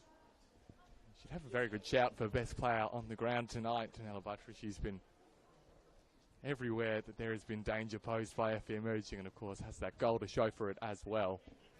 She's up on her feet, which is a good sign. She's going to go off and get some treatment from the physio. Whether that ends her night or not, we'll have to wait and see. But if the Emerging have to pick themselves up and dust themselves off soon, they'll be disappointed to have copped that sucker punch, especially after having so many opportunities to put this tie away. Still got a chance to re-establish a lead, and Carriage is sniffing around. So too coming in Accardo. The keeper lost it, then got it back again in time. Maggie Byrne has had a good second half. A few ropey moments in the first, but she's been solid when called upon after the break. Since she's going to have a bit more work to do before this one's out. Here's Barbieri drifting it forward. Will they be caught out again? Dean came out and got it right on the line. Was it over the line? The home fans certainly think so. Referee lets it go. It's fair to say that is not a popular decision around here. And now Emerging will try and do some hitting on the break of their own. Here's Doveston to the byline, and she wins a corner. If FV Emerging go back in front here, the tempers around CB Smith could approach boiling point. It's a bit hard to tell exactly. The lines are a bit faint, but if it wasn't over the line, it was right on the edge, Oscar. Exactly the point I was going to make. Difficult for the central referee as well to make that judgment from her position. So it's Tam, as usual, to take the corner. Right there to the 6-yard box. It's headed in, but the keeper is in the right spot at the right time.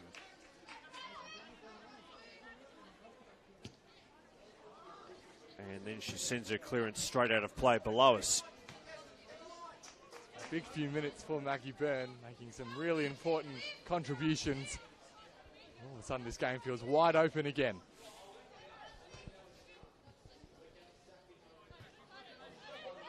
O'Keefe.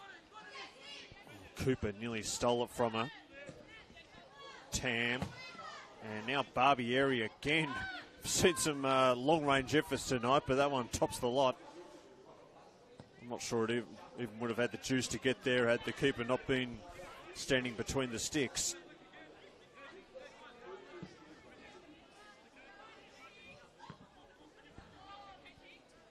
You just sense now every time Brunswick Juventus are going forward, there is a renewed optimism, a renewed belief that they can pose a real threat to Sophie Dean. Tolios lofting it into the sky. Emerging numbers are there. Support. Nicole Cooper looking to deny the exit.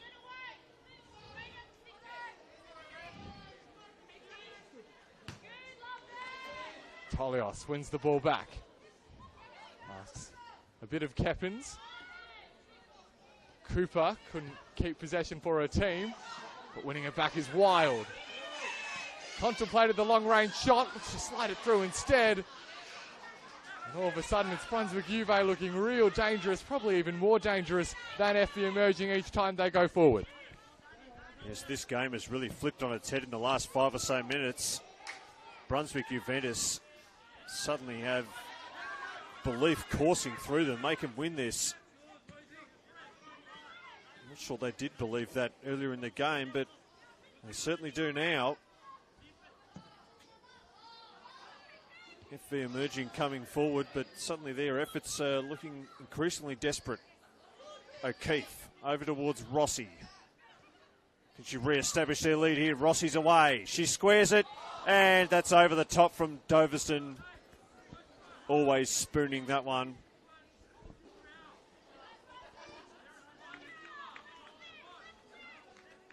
And Maggie Byrne will take the goal kick. And all of a sudden, extra time and possibly penalties are a real possibility. Inside the final 5 minutes of normal time. Stoppage time beyond that. And then it's extra time and spot kicks if needed. A place in the semis against either Bundoora or Berlin will be the reward. If the Emerging have a throw on the far side with Yates. They still have a few subs up their sleeve, Emerging. You'd think they will enter the fray soon as that one goes straight out of play from Carriage. Tired looking effort there. Maybe she will be a player to make way, mind you, with her quality. You'd want to keep her out there, and in fact she's won a corner. I thought that was out for a goal kick, but must have got a Brunswick Juventus touch on the way through. So will this be a chance for FV Emerging to nudge themselves back into the lead late on? They've led for the vast bulk of this game. They went ahead after 9 minutes through Isabella Ricardo. Were dragged back level moments later by Melinda Barbieri, and then on 21 minutes, Buttress put them in front, and that's where they were until Nicole Cooper moments ago as the cross comes in to Taglia. She was a little bit too far out. Cross comes back in to Taglia again, but she's out positioned. All hands on deck for the Juventus defence, but now they might go on the break. Cooper is the player asked to make that break forward. And Annie Yates was in such an awkward position, outsized by the Brunswick Juve forward. Fringed her opponent as a result. That very much a professional foul given away by Annie Yates. Just stopping the counter-attack in its tracks. Doesn't mean, though, that Brunswick Juve will have another free kick chance to get it into the penalty area. Potentially snatch a victory from the jaws of defeat. Very much a role reversal this evening from the weekend, where it was FV Emerging who broke Brunswick Juve hearts. Now it's Juventus in the ascendancy late in this one. It's a decent ball as well. Important defensive header from Carriage. Hoofed clear by Annie Yates. Ends in an FV Emerging throw. Any goal now would surely be enough to send one of these teams through to the semi-final. Frankly, Kate, you feel like either team could be the one to get it if it is indeed to arrive. Yes, on the balance of play, you'd say FV Emerging are the more deserving, but they have spurned more than their share of opportunities, and Brunswick Juventus, to their credit, have hung in there and have got the goal. And another one would constitute one of the great smash and grab jobs. And here they come through Cooper. Well, that's a tricky ball. Dean had to come out and commit, and she did well, the emerging keeper. Here's Rossi, who's got some space below us. Inside the last minute of the 90. She gets it forward towards Carriage, who hasn't stopped running, but she's closed down here. Good work. Did it a corner. And this is where Emerging have looked dangerous all night. And could they end up winning it right at the death from one of Jade Tam's deliveries? Carriage is up there to Taglia. Doveston, in it comes. Oh, and it skims to the back of the pack and it's hoofed away, but it will come straight back in. Poppy O'Keefe is here. O'Keefe. Doveston. Good work there by Tolios just to get a toe in, but it is an emerging throw. They'd be the team most keen to win it in normal time, you'd think. Nothing doing there for Buttress, who has recovered from that earlier knock. And it's Maggie Byrne with the throw. We are in stoppage time, but how much stoppage time there is, there should be a little bit, given there's been a few stoppages. This adds to the mystery, I think, Kate. It does. An extra time is looking increasingly likely, which, given that the temperature is heading down towards 0 here, is not great for us, but it's great for the viewers at home, because this has been a cracking game and there's still plenty more of it to go, because we're going off to extra time in this Night Cup quarter-final. Brunswick Juventus have hung in there and have sucker-punched FV Emerging late in the second half with a goal from the substitute Nicole Cooper to make it 2-2 at the end of 90 minutes. And we are going now to extra time. They've played 3 times this season, these two teams. Each time has ended in a draw. 2-2 tonight, 2-2 last weekend in the league, and then 1-1 earlier in the season in the league. But of course, it being a knockout tie, there will be a winner tonight. Will it be decided in extra time, or will it be penalties? Stay with us on YouTube to find out. Cade Lucas and Oscar Rutherford with you. Oscar, what are your thoughts? The goal score, or just while you get yourself ready, I'll go through the goal scorers. Isabella Accardo got the first after 9 minutes, and then it was an equaliser for Melinda Barbieri from Brunswick Juventus on 13. On 21 minutes, Daniela Buttress put Emerging back in front, and that's where they stayed until Nicole Cooper scored against the run of play with just over 10 minutes to play, and that's where we are at the end of 90 minutes, and the coach is giving their final instructions before we go to extra time. Well, I think you have to give some credit to Josip Lancharis for the way that he's planned out this game, having Nicole Cooper available to come off the bench.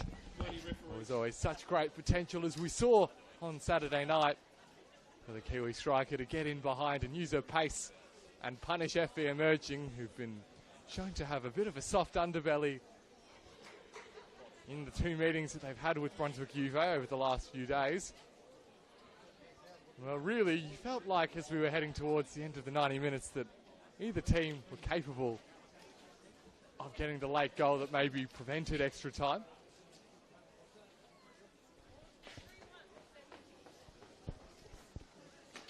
We will stay with you just with a couple of minutes before the half-hour extra time period gets underway. Chance for both coaches to dish out some renewed instructions.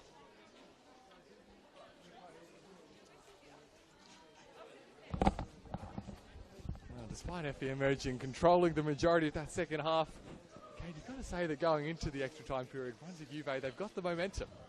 They do, and they have the home support, of course. A few controversial calls late in the game too that got the locals very excited. It was probably for the best, actually, that FV Emerging didn't score a goal following a couple of those calls. Otherwise, things might have boiled over a little. But we've gotten through the 90, and I've never been in this situation before broadcasting, so we're not exactly sure what to do. We're hoping we'll come back. I'm sure you at home are hoping we'll come back. I bet we will, because it's going to be a terrific finish here at a very balmy CB Smith Reserve. It's a top temperature of 6 degrees here, and that's dropping all the time. So it's going to be a late cold finish here in Melbourne's north, but the prize on offer for these two teams makes it more than worth it. Either Bundoora or Bulleen line weight. And they'll both be probably pleased that these two teams are going to extra time, though the semi-finals are far enough away that probably won't matter. Just taking the opportunity, Kate, to check out the other quarter-final tie tonight. Spring Hill's taking on Preston Lions. It is still the underdogs in the lead, 3-2 now. Just over an hour played in that game, so that one equally as entertaining as his fixture at CB Smith Reserve, and really we're none the wiser than we were about 90 minutes ago when the first of the quarterfinals kicked off as to who are going to be the other two teams to make the Final Four. That game might finish before we do. It may well. So we are having a bit of a break here before the extra time period starts. Juventus in a tight huddle. FV Emerging a bit looser, getting some instructions. Be interested to see if Emerging do make some subs, because they've only used 2 of them by my counting, whereas Juventus have used all of theirs. So that could change the equation somewhat. And of course, both coaches will be thinking about who they want to take their penalties as well, should we get that far.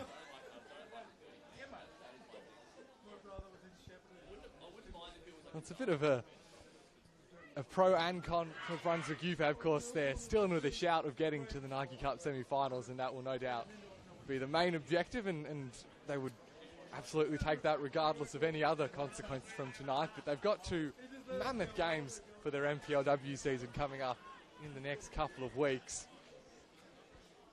This weekend, they'll find themselves back here at CB Smith to welcome Calder United, and then again they're here at home to take on Bentley Green. So the other 2 teams in the bottom 3 in NPL Women's Victoria. It's a big, couple of weeks coming up for Brunswick Juve, including the next half hour where they could well book their spot in the Cup semi-final.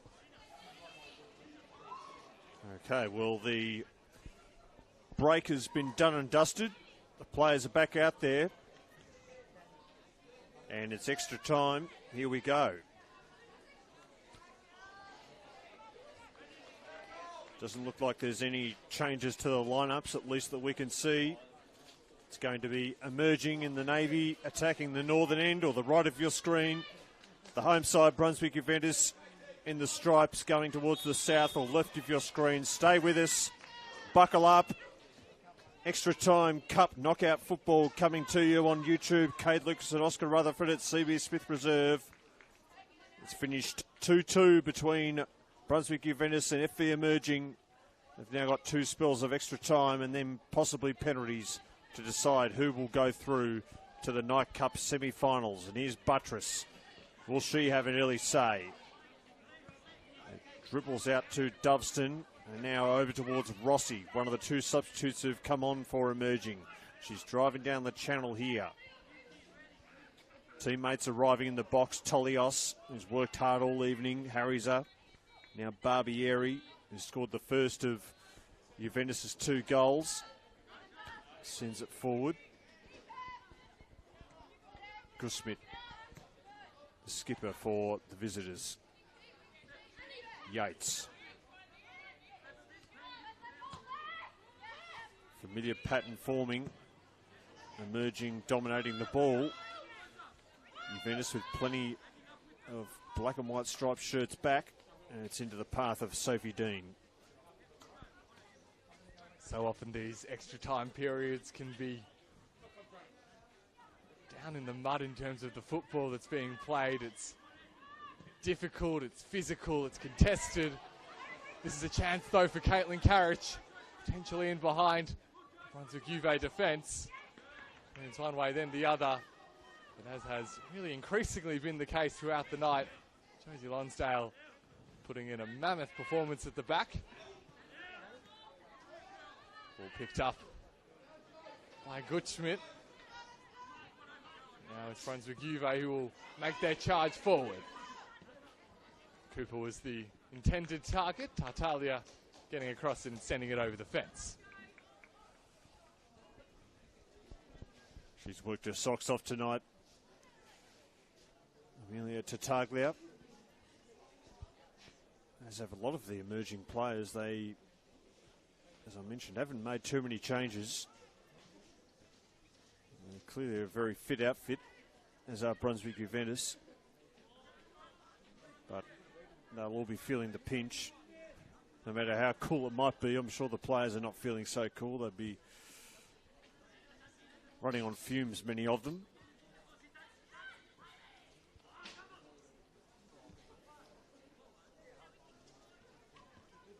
And they work it forward here to Brunswick Juventus.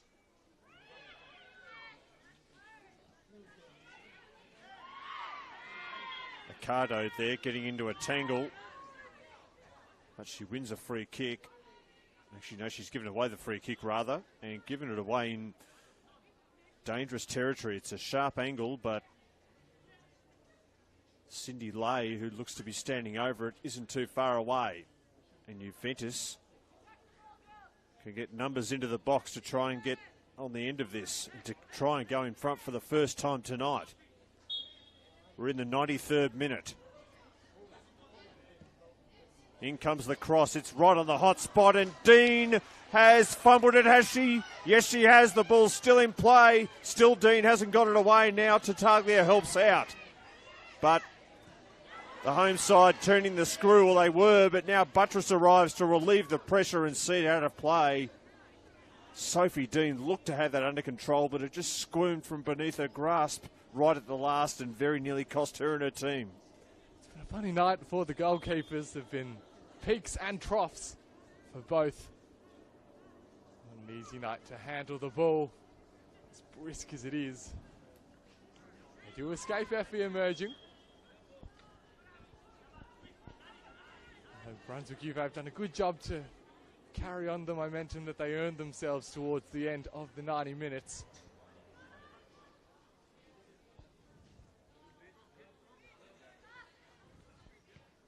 Nicole Cooper, the target of that throw-in.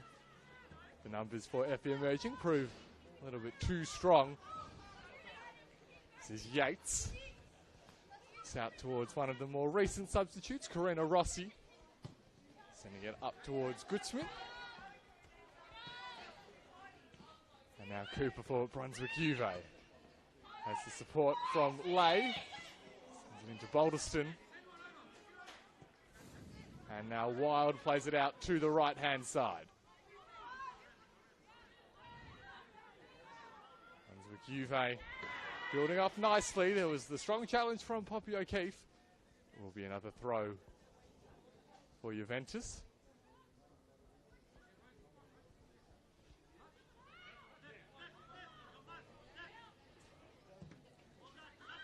See Santi Escudero remaining animated on the sideline, and his team may be in behind now. Charging forward is Caitlin Carriage, goes towards her left, gets the shot away. The angle was too tight. It's a strong save from Maggie Byrne. And that's as good a chance as we've seen in the extra time period so far. Just ran out of legs right at the last. Carriage and Tolios did well just to put her off. Measure of how this game has turned, that it's now emerging who look to be playing on the break. Here's Bodiston. She's in two minds. There's not a great deal on in midfield. She goes laterally to Lay. Now Lonsdale, who's been a totemic figure in the heart of that Brunswick defence. Now it's out wide to Keppins. And brought towards Bodiston, who ran forward. Good work there by Smith. 1-1 challenge, but not the second. Smith and O'Keefe almost exchanging each other's shirts on the field there, so tight was their battle. Actually, it's Juventus who win the ball. It's Lay. There's Navy shirts all around her. Now Lonsdale with an important intervention. This is very scrappy, open, desperate football here now.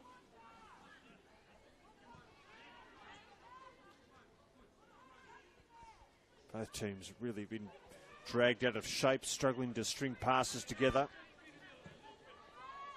As you would expect when they're tired and when the stakes are at their highest. And here's Buttress trying to carve through them, but the referee will stop her in her tracks.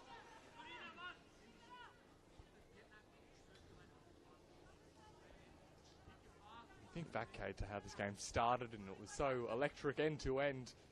A lot of energy exerted in the opening exchanges.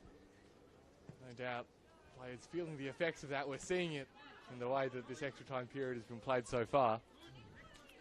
We're through halfway through this first half of extra time. Still no addition to the score. Still 2-2. We're still none the wiser. We'll be going through to the semi-finals. Tolios. Lonsdale. Route 1. Straight to her opposing defender in Accardo, who started us off with a goal after only 9 minutes. It seems an age ago now.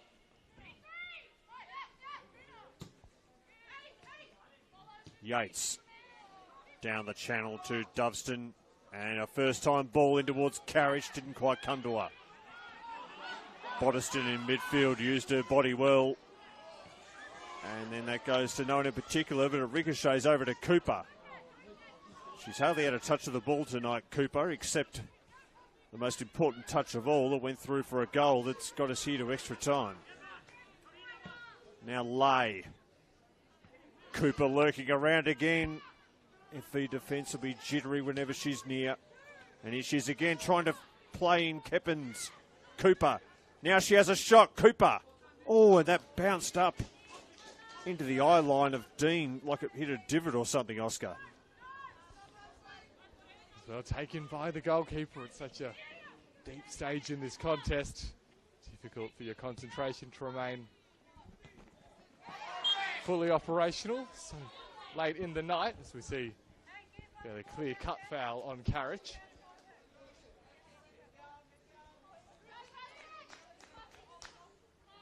So the Brunswick Juventus have had slightly the better of this first period of extra time. Both teams looking capable of scoring right at the minute. It's going to have another change if they're emerging, making their third substitution, or preparing to. Samira Rex-Heppy, the player who we'll be seeing introduced into the game sooner rather than later. First, the counter-attack chance is on as Barbieri sends it long and over the top. Cooper with the shove, and the flag of the assistant does go up. We all waited to see if it would. Probably the right decision. Yeah, that was a good old-fashioned push in the back there by Nicole Cooper. She didn't. She doesn't have the acting skills of Caitlin Carriage, put it that way. Wasn't much disguising going on there. Annabelle Yates, she gave away almost a professional foul at the other end at the end of normal time, and she was on the receiving end of one there. So she's had a pretty interesting evening, as had quite a few of the other players out there.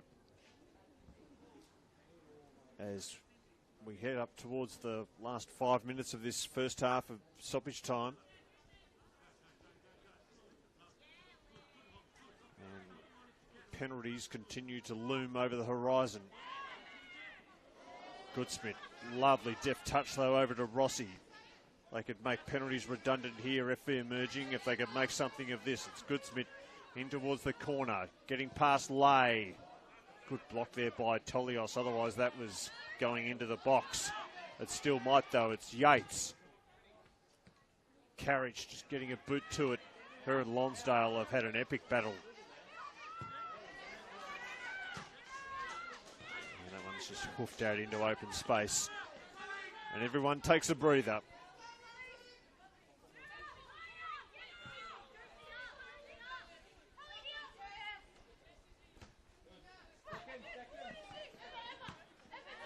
Ricardo, Goodsmith, out towards Tartaglia. They work it to the left-hand side. There's a bit of space out here. It's O'Keefe over towards Buttress.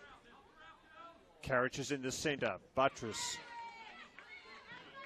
Defender got a toe to it, and then Wild just sends it straight out of play, and that will give FV Emerging the chance to make their third substitution. So it's Samira Retsepi, as Oscar said, who's coming on, and it's Amelia Tartaglia who's coming off, and in fact there's going to be two players coming on. Gracie Clarkson also entering the fray. So Clarkson's on for Yates, and Rex Heppy will come on for Tartaglia.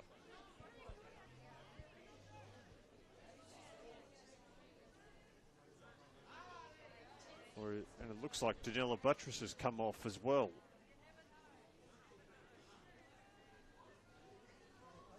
So, is that 3 changes or 2? Either way, they've made some changes. We'll work them out as we go. We haven't got long till before half time of extra time here anyway, as that ball goes straight back out of play. Well, it is such a luxury for Santi Escudero to have to be able to make those changes so late in this game. The impact of fresh legs when the 11s of both teams are understandably nearly exhausted. Lonsdale well positioned to get that ball clear. Chance maybe for Nicole Cooper. Get another crack at it here. Mindy Barbieres remains on the ground following that contact.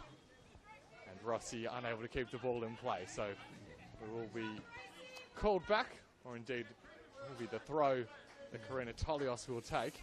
Barbieri looks very proppy, but Juventus have used all their subs, so she's going to have to tough it out.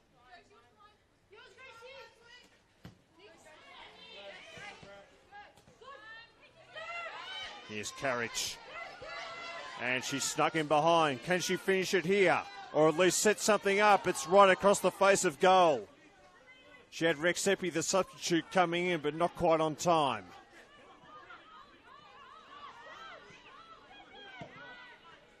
Lay just hoofs it into the night sky. Smith, who's been pretty good since coming on for the home side. On the ball, and it's all the way back towards Byrne. So we're in the last minute of the first half of extra time.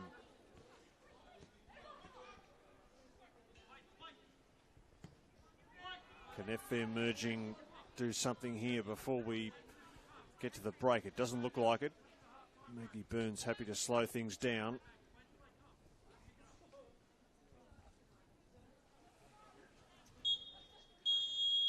Well, these two teams couldn't be separated over 90 minutes, and they haven't been separated over 105 minutes either. So we go for a quick breather, and then it's another 15 minutes of extra time. And if they still can't be separated, it is penalties to decide who's going through to the Night Cup semi-final to take on either Bandura or Bulleen. And despite a bit of huffing and puffing in that 15 minutes, Oscar, I don't think we're none the wiser as to who is likely to go through. No, certainly not, Cade. Both teams, well, probably the first time in this game that you've really felt both teams struggling to stamp their authority in the game. And as a result, we remain deadlocked. There's a couple of substitutions for FV Emerging, maybe providing, though, a route forward as they head into the second 15. Yeah, so I think if the Emerging maybe have one substitute up their sleeve, we'll wait and see on that, but Juventus have exhausted theirs. You sometimes wonder whether we should just get it over with and go straight to penalties. You did sense a bit that both teams were playing for them a bit in that towards the end of that first bit of extra time.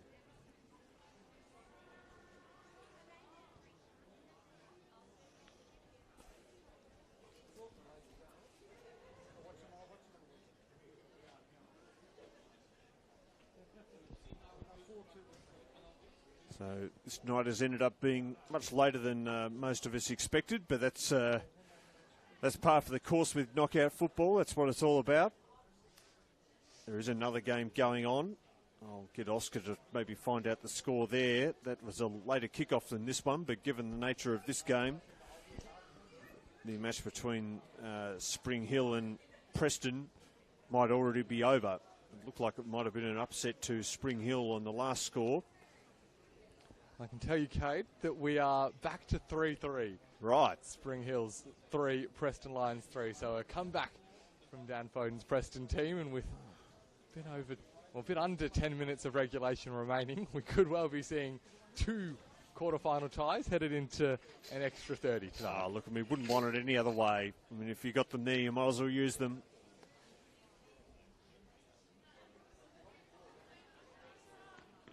So, last instructions being given by Josip Lonkaric and Santiago Escudero. In fact, Brunswick Juventus have already broken up, so they're getting back out on the field. And FV emerging R2. So, once more into the breach for both these sides. 15 minutes to try and finish it, or it is spot kicks. Hope you've enjoyed the coverage on YouTube. Cade Lucas and Oscar Rutherford with you.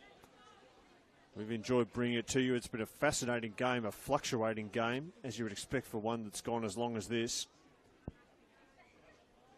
But really has gone through all sorts of permutations. FV emerging on top for large swathes of it.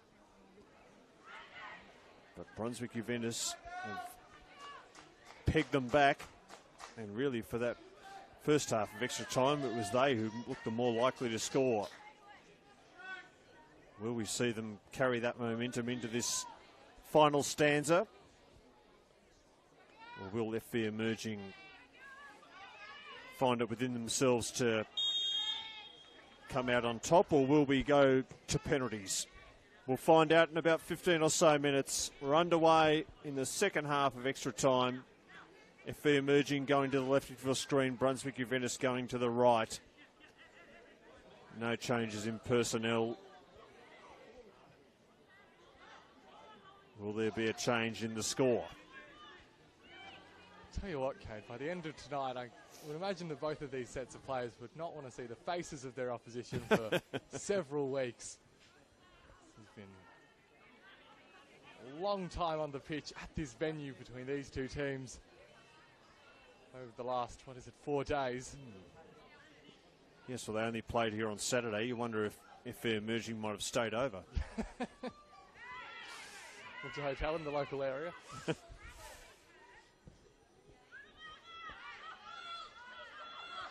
Here's Yates. Rossi just put a backside into the path of her fellow number 10, Smith. Put her on the floor. Yates didn't get as far with that effort as she would have liked. O'Keefe. She was trying to play in Carriage there, but couldn't quite reach the forward as the home side are a bit upset with the referee, not for the first time this evening. I tell you what, I think Sinjile sucked in the referee there. I didn't see a lot of contact between Doveston, but using all of her experience there to get that one out of it. Well, it must have been the travelling emerging supporters who were making their presence felt there. Maybe there's more of them here than we expected, but either way, it's a free kick to Barbieri, who looked to be injured late in the first half of extra time, but she's taken the free kick here and it's ricocheted out of play. And it's a goal kick.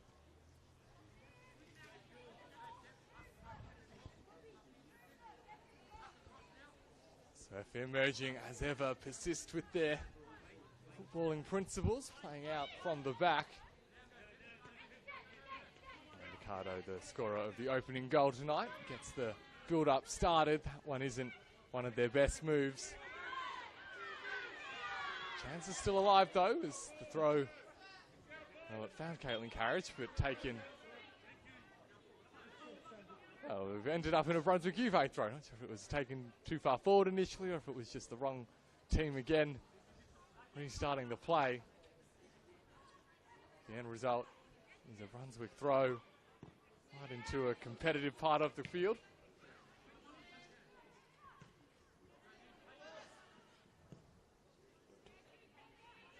Scurrying forward was Barbieri. That header, though, finds its way into the path of Carriage. No doubt about it that Josie Lonsdale's main task tonight was to get to Caitlin Carriage whenever she got near the ball and just deny her the space to work her magic. And although Carriage probably was on top early, it's been fairly comprehensive, the effort from Josie Lonsdale since then. As we see the ball sent into the grandstand and sending a couple of spectators scrambling. Sending us scrambling almost, Oscar. We could have volleyed that one. It's a bit of occupational health and safety here at CB Smith Preserve. A few stray footballs have come this way. None as yet in this extra time have gone into either net, though, and that's what counts. In the opening minutes of this second half of extra time, it does look like both are settling in for the inevitable penalties. There's one FV Emerging player who's warming up. They've got one substitution still up their sleeve. And that player is getting warm, which in this weather is not an easy thing to do because the mercury's dropping as we speak. But if we've got a substitute still there they can use, they might as well use it FV Emerging. If they come on and score a goal, well, it'll be worth it. Here's Tam. Yates, back to whence it came.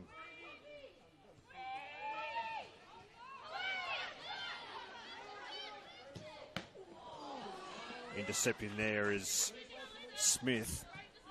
Tell you what, I would not want to be Alyssa Smith in that position. That was a real thud, and in this weather, that didn't tickle. No, that was, you could hear the impact, and speaking of a thud, that's probably an even worse one. And Catherine Fort-Otto, who is one of those second-half substitutes for Juventus, is feeling the effects. I think that got her on the face almost, which really isn't a nice feeling. But she's up, and that's good to see. Took that better than I would have, Kate. Yes. Especially now.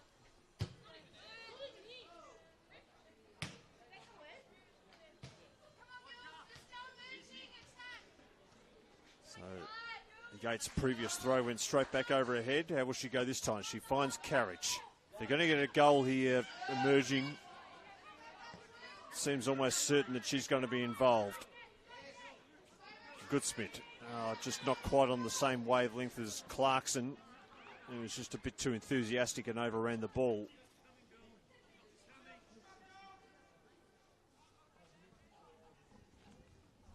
$110 minutes played.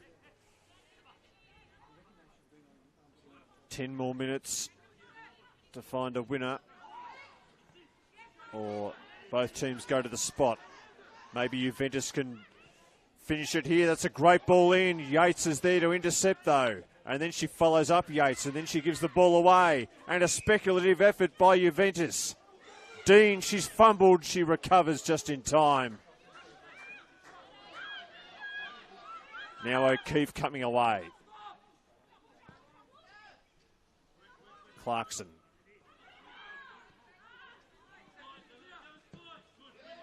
Lamb, or Lay rather, with the intercept, and Barbieri, I think Lay thought they was going out of play. Barbieri came from nowhere to intercept, and now Juventus have got some forward momentum. It's lifted over the top by Bodiston. Boddiston again can't quite win the ball this time, and Doveston is there. Here's Carriage. Will she just take matters into her own hands? Oh, Rosie Wild with a good challenge, but still Carriage is going. She wins the ball back. She's a one-man band out there at the moment. And it's out of play for a throw deep in the attacking third, and Caitlin Carriage is putting her team on her back here.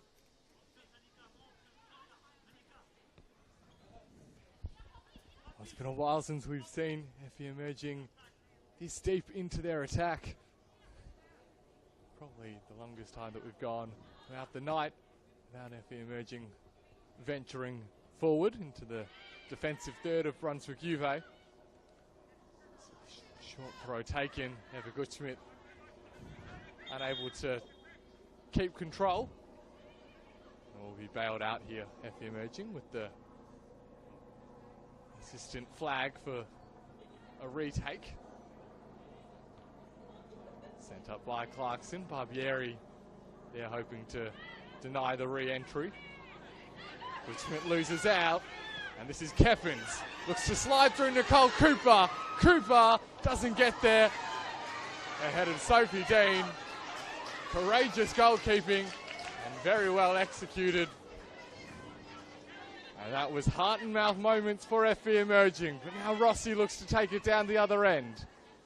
Reverse pass. Picks out Carriage. The cross. It's got too much on it for Rex Effie. Well, after a couple of minutes where both teams were capable of scoring that all-important fifth goal, we end much like we started. The score's still 2-2, Kate. Sophie Dean with nerves of steel there, way off her line. Getting there just in time, and then when she did win the ball, just managing to keep her hands out of the way. As an FV emerging player is a bit slow to get up here. Quite work out who it is. It's Rexepi, actually, Samira Rexepi, who hasn't been on the field too long. She's going to continue.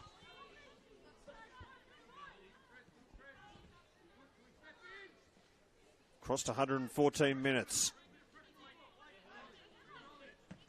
Very much last chance saloon territory for both sides now. Laid on by Yates. Rossi to the byline. Her other number 10, Smith, is with her, and it's the Juventus player who comes out on top. As they try and go on the break, and here's the goal scorer, Cooper. She hasn't done much, but what she has done has mattered. Can she finish it here? Cooper, good intervention though by Takado. The two number 21s, Cooper. Ricochets into the path of Tam, who didn't quite clear it, but O'Keefe arrives. Now it's emerging coming away. This is no holds barred stuff here now. End-to-end football at the end of this remarkable Night Cup quarter-final. Kate Lucas and Oscar Rutherford with you. O'Keefe just arcs her head back in disappointment. There was a pass to no one, and it's knocked out of play. A chance for these players to suck in some much-needed breaths. Claims of handball there against Carriage. But it's an FV emerging throw. Both teams going for broke. And Rossi just runs out of room.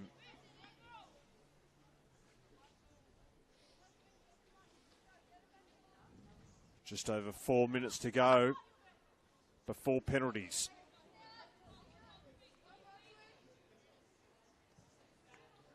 Rossi wins the ball back. Now here's Carriage. Doveston there in support. Out towards Goodsmith, the skipper. And Barbieri closed her down. She was there almost before Goodsmith could pull the trigger, and then she sees it out of play. Mindy Barbieri, who, in case you've forgotten, scored a goal way back when. Seems a very long time ago now when she equalised in the 13th minute. It's got to be over 100 minutes ago, doesn't it, by now, Pat? It is. It's 103 minutes to be exact. not counting the breaks that we've had. Fair bit of water under the bridge since then. And now it seems like these two teams will finally be separated by a penalty shootout. Remembering they have played twice in the league this season, including on the weekend, and both of them were draws too. Rossi dispossessed by Smith, who herself is dispossessed. O'Keefe now to Rossi again. Emerging, building up for one last hurrah. Yates pokes it forward. And Wild sees that out of play, but she's conceded a throw deep in the forward third. It would be a heartbreaker to concede a goal now for either side. It's Juventus who are more likely to concede one here, or were. They now have a throw.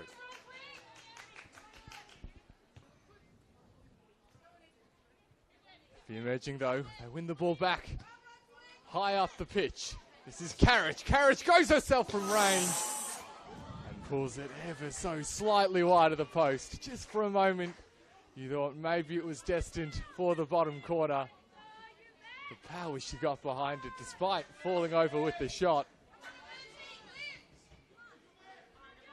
And is that the last great look at goal that either team will have before we head to penalties? We're in the 180th minute. We've got about 90 seconds of extra time to go.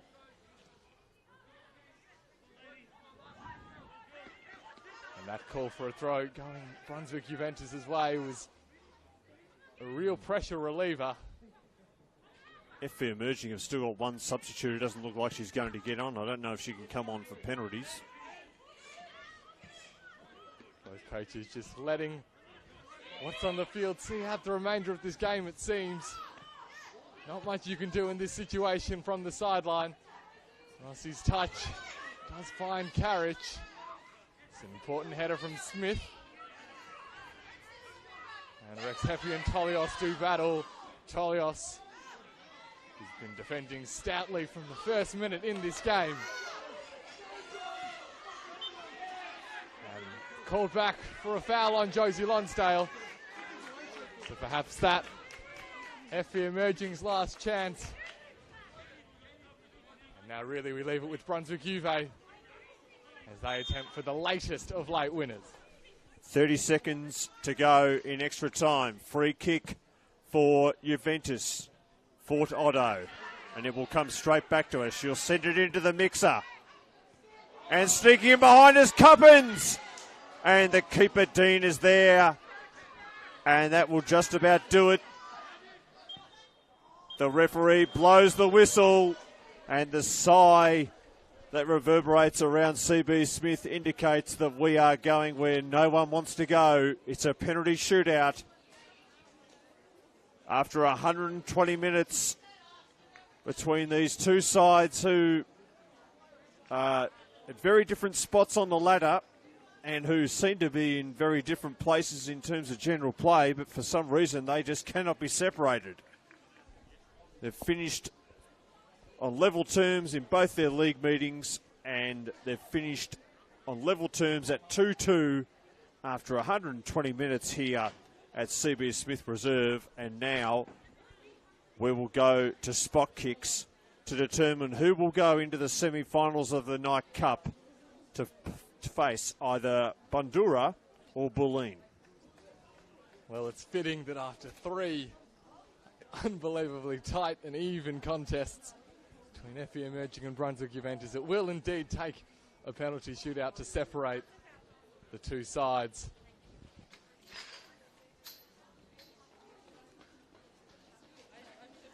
We'll just have a bit of a brief pause as our central referee heads into the rooms to perhaps retrieve something. And so as the local time ticks past 10 p.m. on a Tuesday night,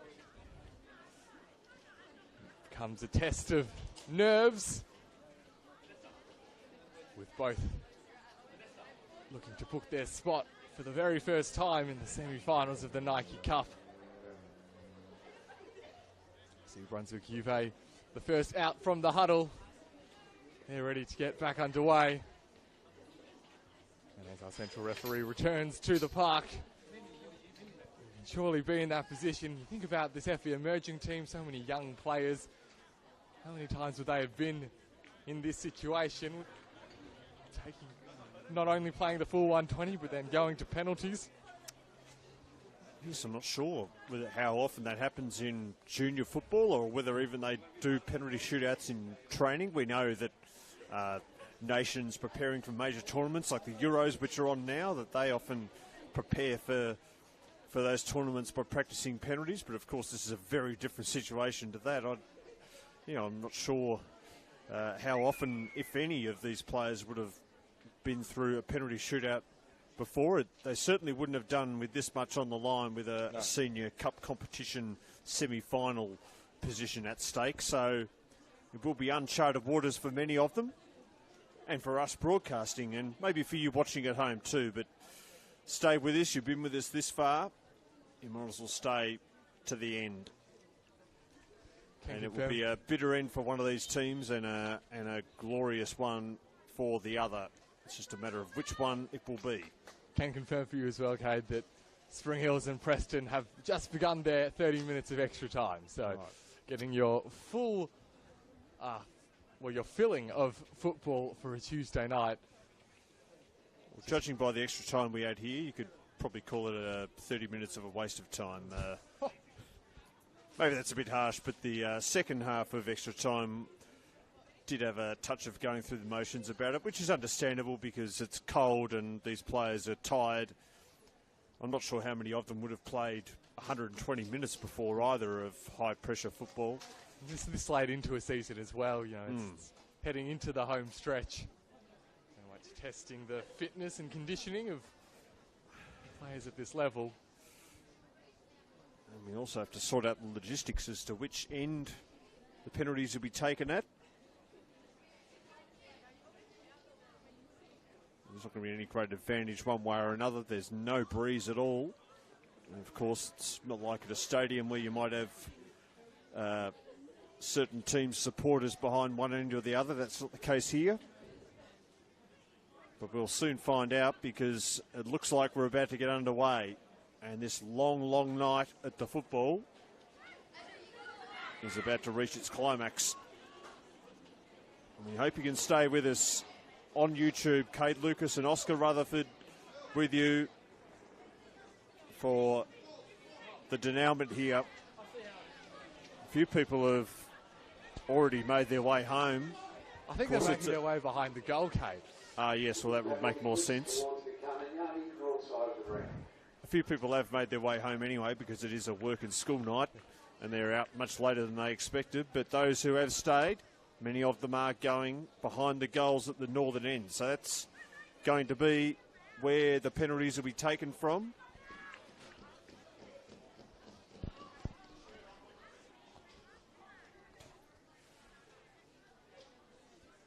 So it looks as though Sophie Dean, the FV emerging keeper, is going to face first, and it's Brunswick Juventus who will go first.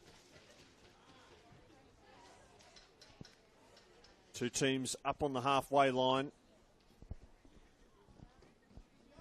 And it's Mindy Barbieri who will take the long walk first.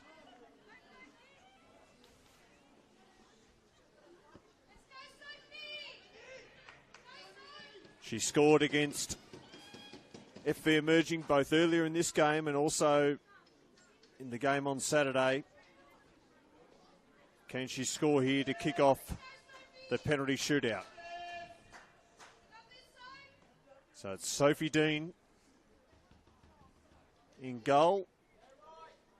It's Mindy Barbieri at the spot. Penalty shootout about to get underway.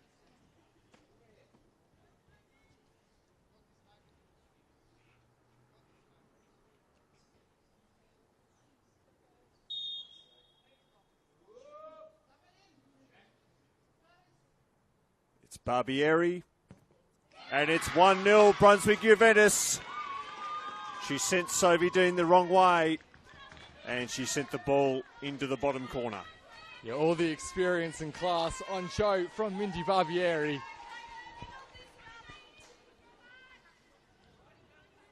the silence that fell upon the ground just before she was ready to take it was pretty magical stuff. And it will be Caitlin Carriage who makes her way over to take the first penalty for FV Emerging. Carriage, the focal point of so much of the attacking for FV Emerging throughout the night. And now her chance from the penalty spot.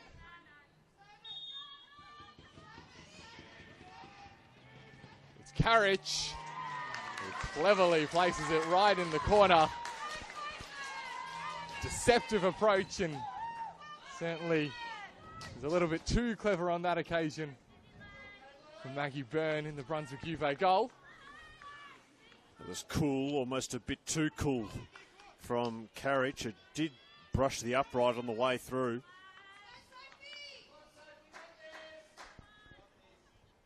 It looks as if Cindy Lay will be the player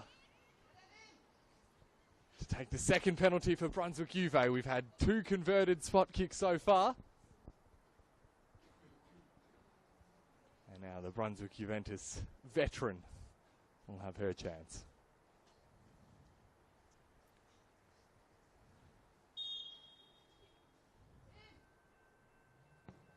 Cindy Lay, as composed as you would expect. Sent Sophie Dean the wrong way. And so we continue the perfect streak of penalties for the first 3. So it's 2-1 in favour of Brunswick Juventus. And Jade Tam for FV Emerging will try and keep the perfect record going. Maggie Byrne up against her. Tam's been the set piece specialist all night. How about from the penalty spot? You betcha. Maggie Byrne guessed the right way, but Tam just had enough on it to sneak it in, and it's 2-2.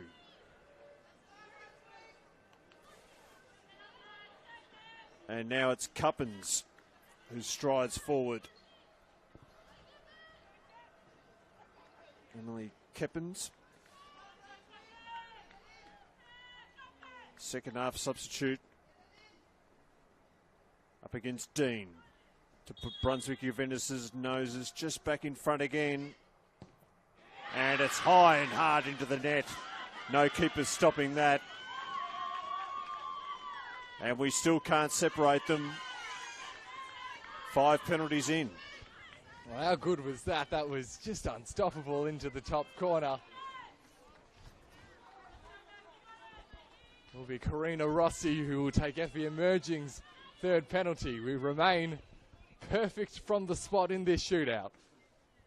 3-2 Brunswick Juventus lead. And Karina Rossi now looking to tie it up at 3 apiece. Rossi steps up, and the power is enough. Just for a moment, some of the Brunswick Juventus players thought Maggie Byrne had been able to keep it out, but it wasn't to be. You could see Karina Rossi very relieved that one found its way through. Now Catherine Ford-Otto will step up to the plate. Brunswick Juventus' 4th spot kick.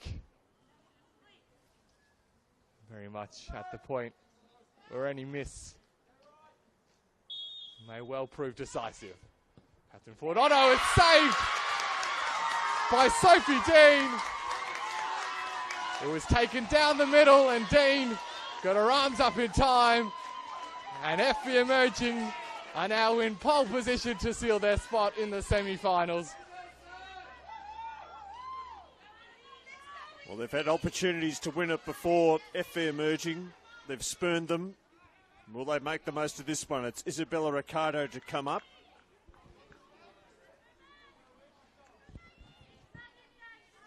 This to put them in front in the shootout for the first time. She scored the opening goal. And now she's scored a penalty, Arcado. And FV Emerging can taste it. Have they finally shrugged Juventus off? We'll soon find out. But they lead the shootout for the first time. That was I think the best one we've seen all night. That could not have been more top corner. Brilliant stuff from Isabella Ricardo. And maybe it will be her goal that bookends FV Emerging's success. And now it's Nicole Cooper who scored the goal, which got us here to the shootout anyway. And she needs to score this to keep Brunswick Juventus in it. If Dean saves, FV Emerging win. It's Cooper, and she gets it in off the upright. Not much room to spare, but she scores. And yet again, they hang in there, the home side. And so it is the captain who will take on the responsibility of what may well be the winning penalty, Heather Gutschmidt. Just 17 years of age. She's been a key contributor for a couple of seasons now for this FV Emerging team. And will she be able to send them through to their first Nike Cup semi-final? Gutschmidt converts, and FV Emerging are through to the semi-finals of the Nike Cup. The players from the bench stream onto the field in celebration. A marathon night ends with FV Emerging going 5 from 5 in the penalty shootout. They had nerves of steel, the youngsters. Brunswick Juventus' run ends in the quarterfinals. But for FV Emerging, it is a memorable night, one that their players will not forget anytime soon. Sophie Dane with the memorable stop on the 4th penalty attempt. And that is what, at the end of the night, has seen FV Emerging progress to the Nike Cup semi-finals. And great to see the Brunswick Juventus players rushing over to Maggie Byrne. She certainly isn't the reason they lost this game. A remarkable effort for them to get this far. We commented many times in the call about how they were being outplayed, how FV Emerging dominated possession and really should have been further in front, but they just hung in there. But ultimately it was the cruelest of cruel ways to lose a game. Penalty shootouts that brought them undone, and sees FV Emerging go through to the semi-finals. Finally, they will play either Bundoora or Bulleen, whilst Brunswick Juventus will focus on staying in NPLW, where they are currently third from bottom. We've had a remarkable night here at the football. Kate Lucas and Oscar Rutherford with you. It's been a pleasure to bring it to you. Thanks for staying with us throughout all the trials and tribulations. The final score here, it's finished 2-2 at full time, and the penalty shootout has finally been won by FV Emerging. Good night.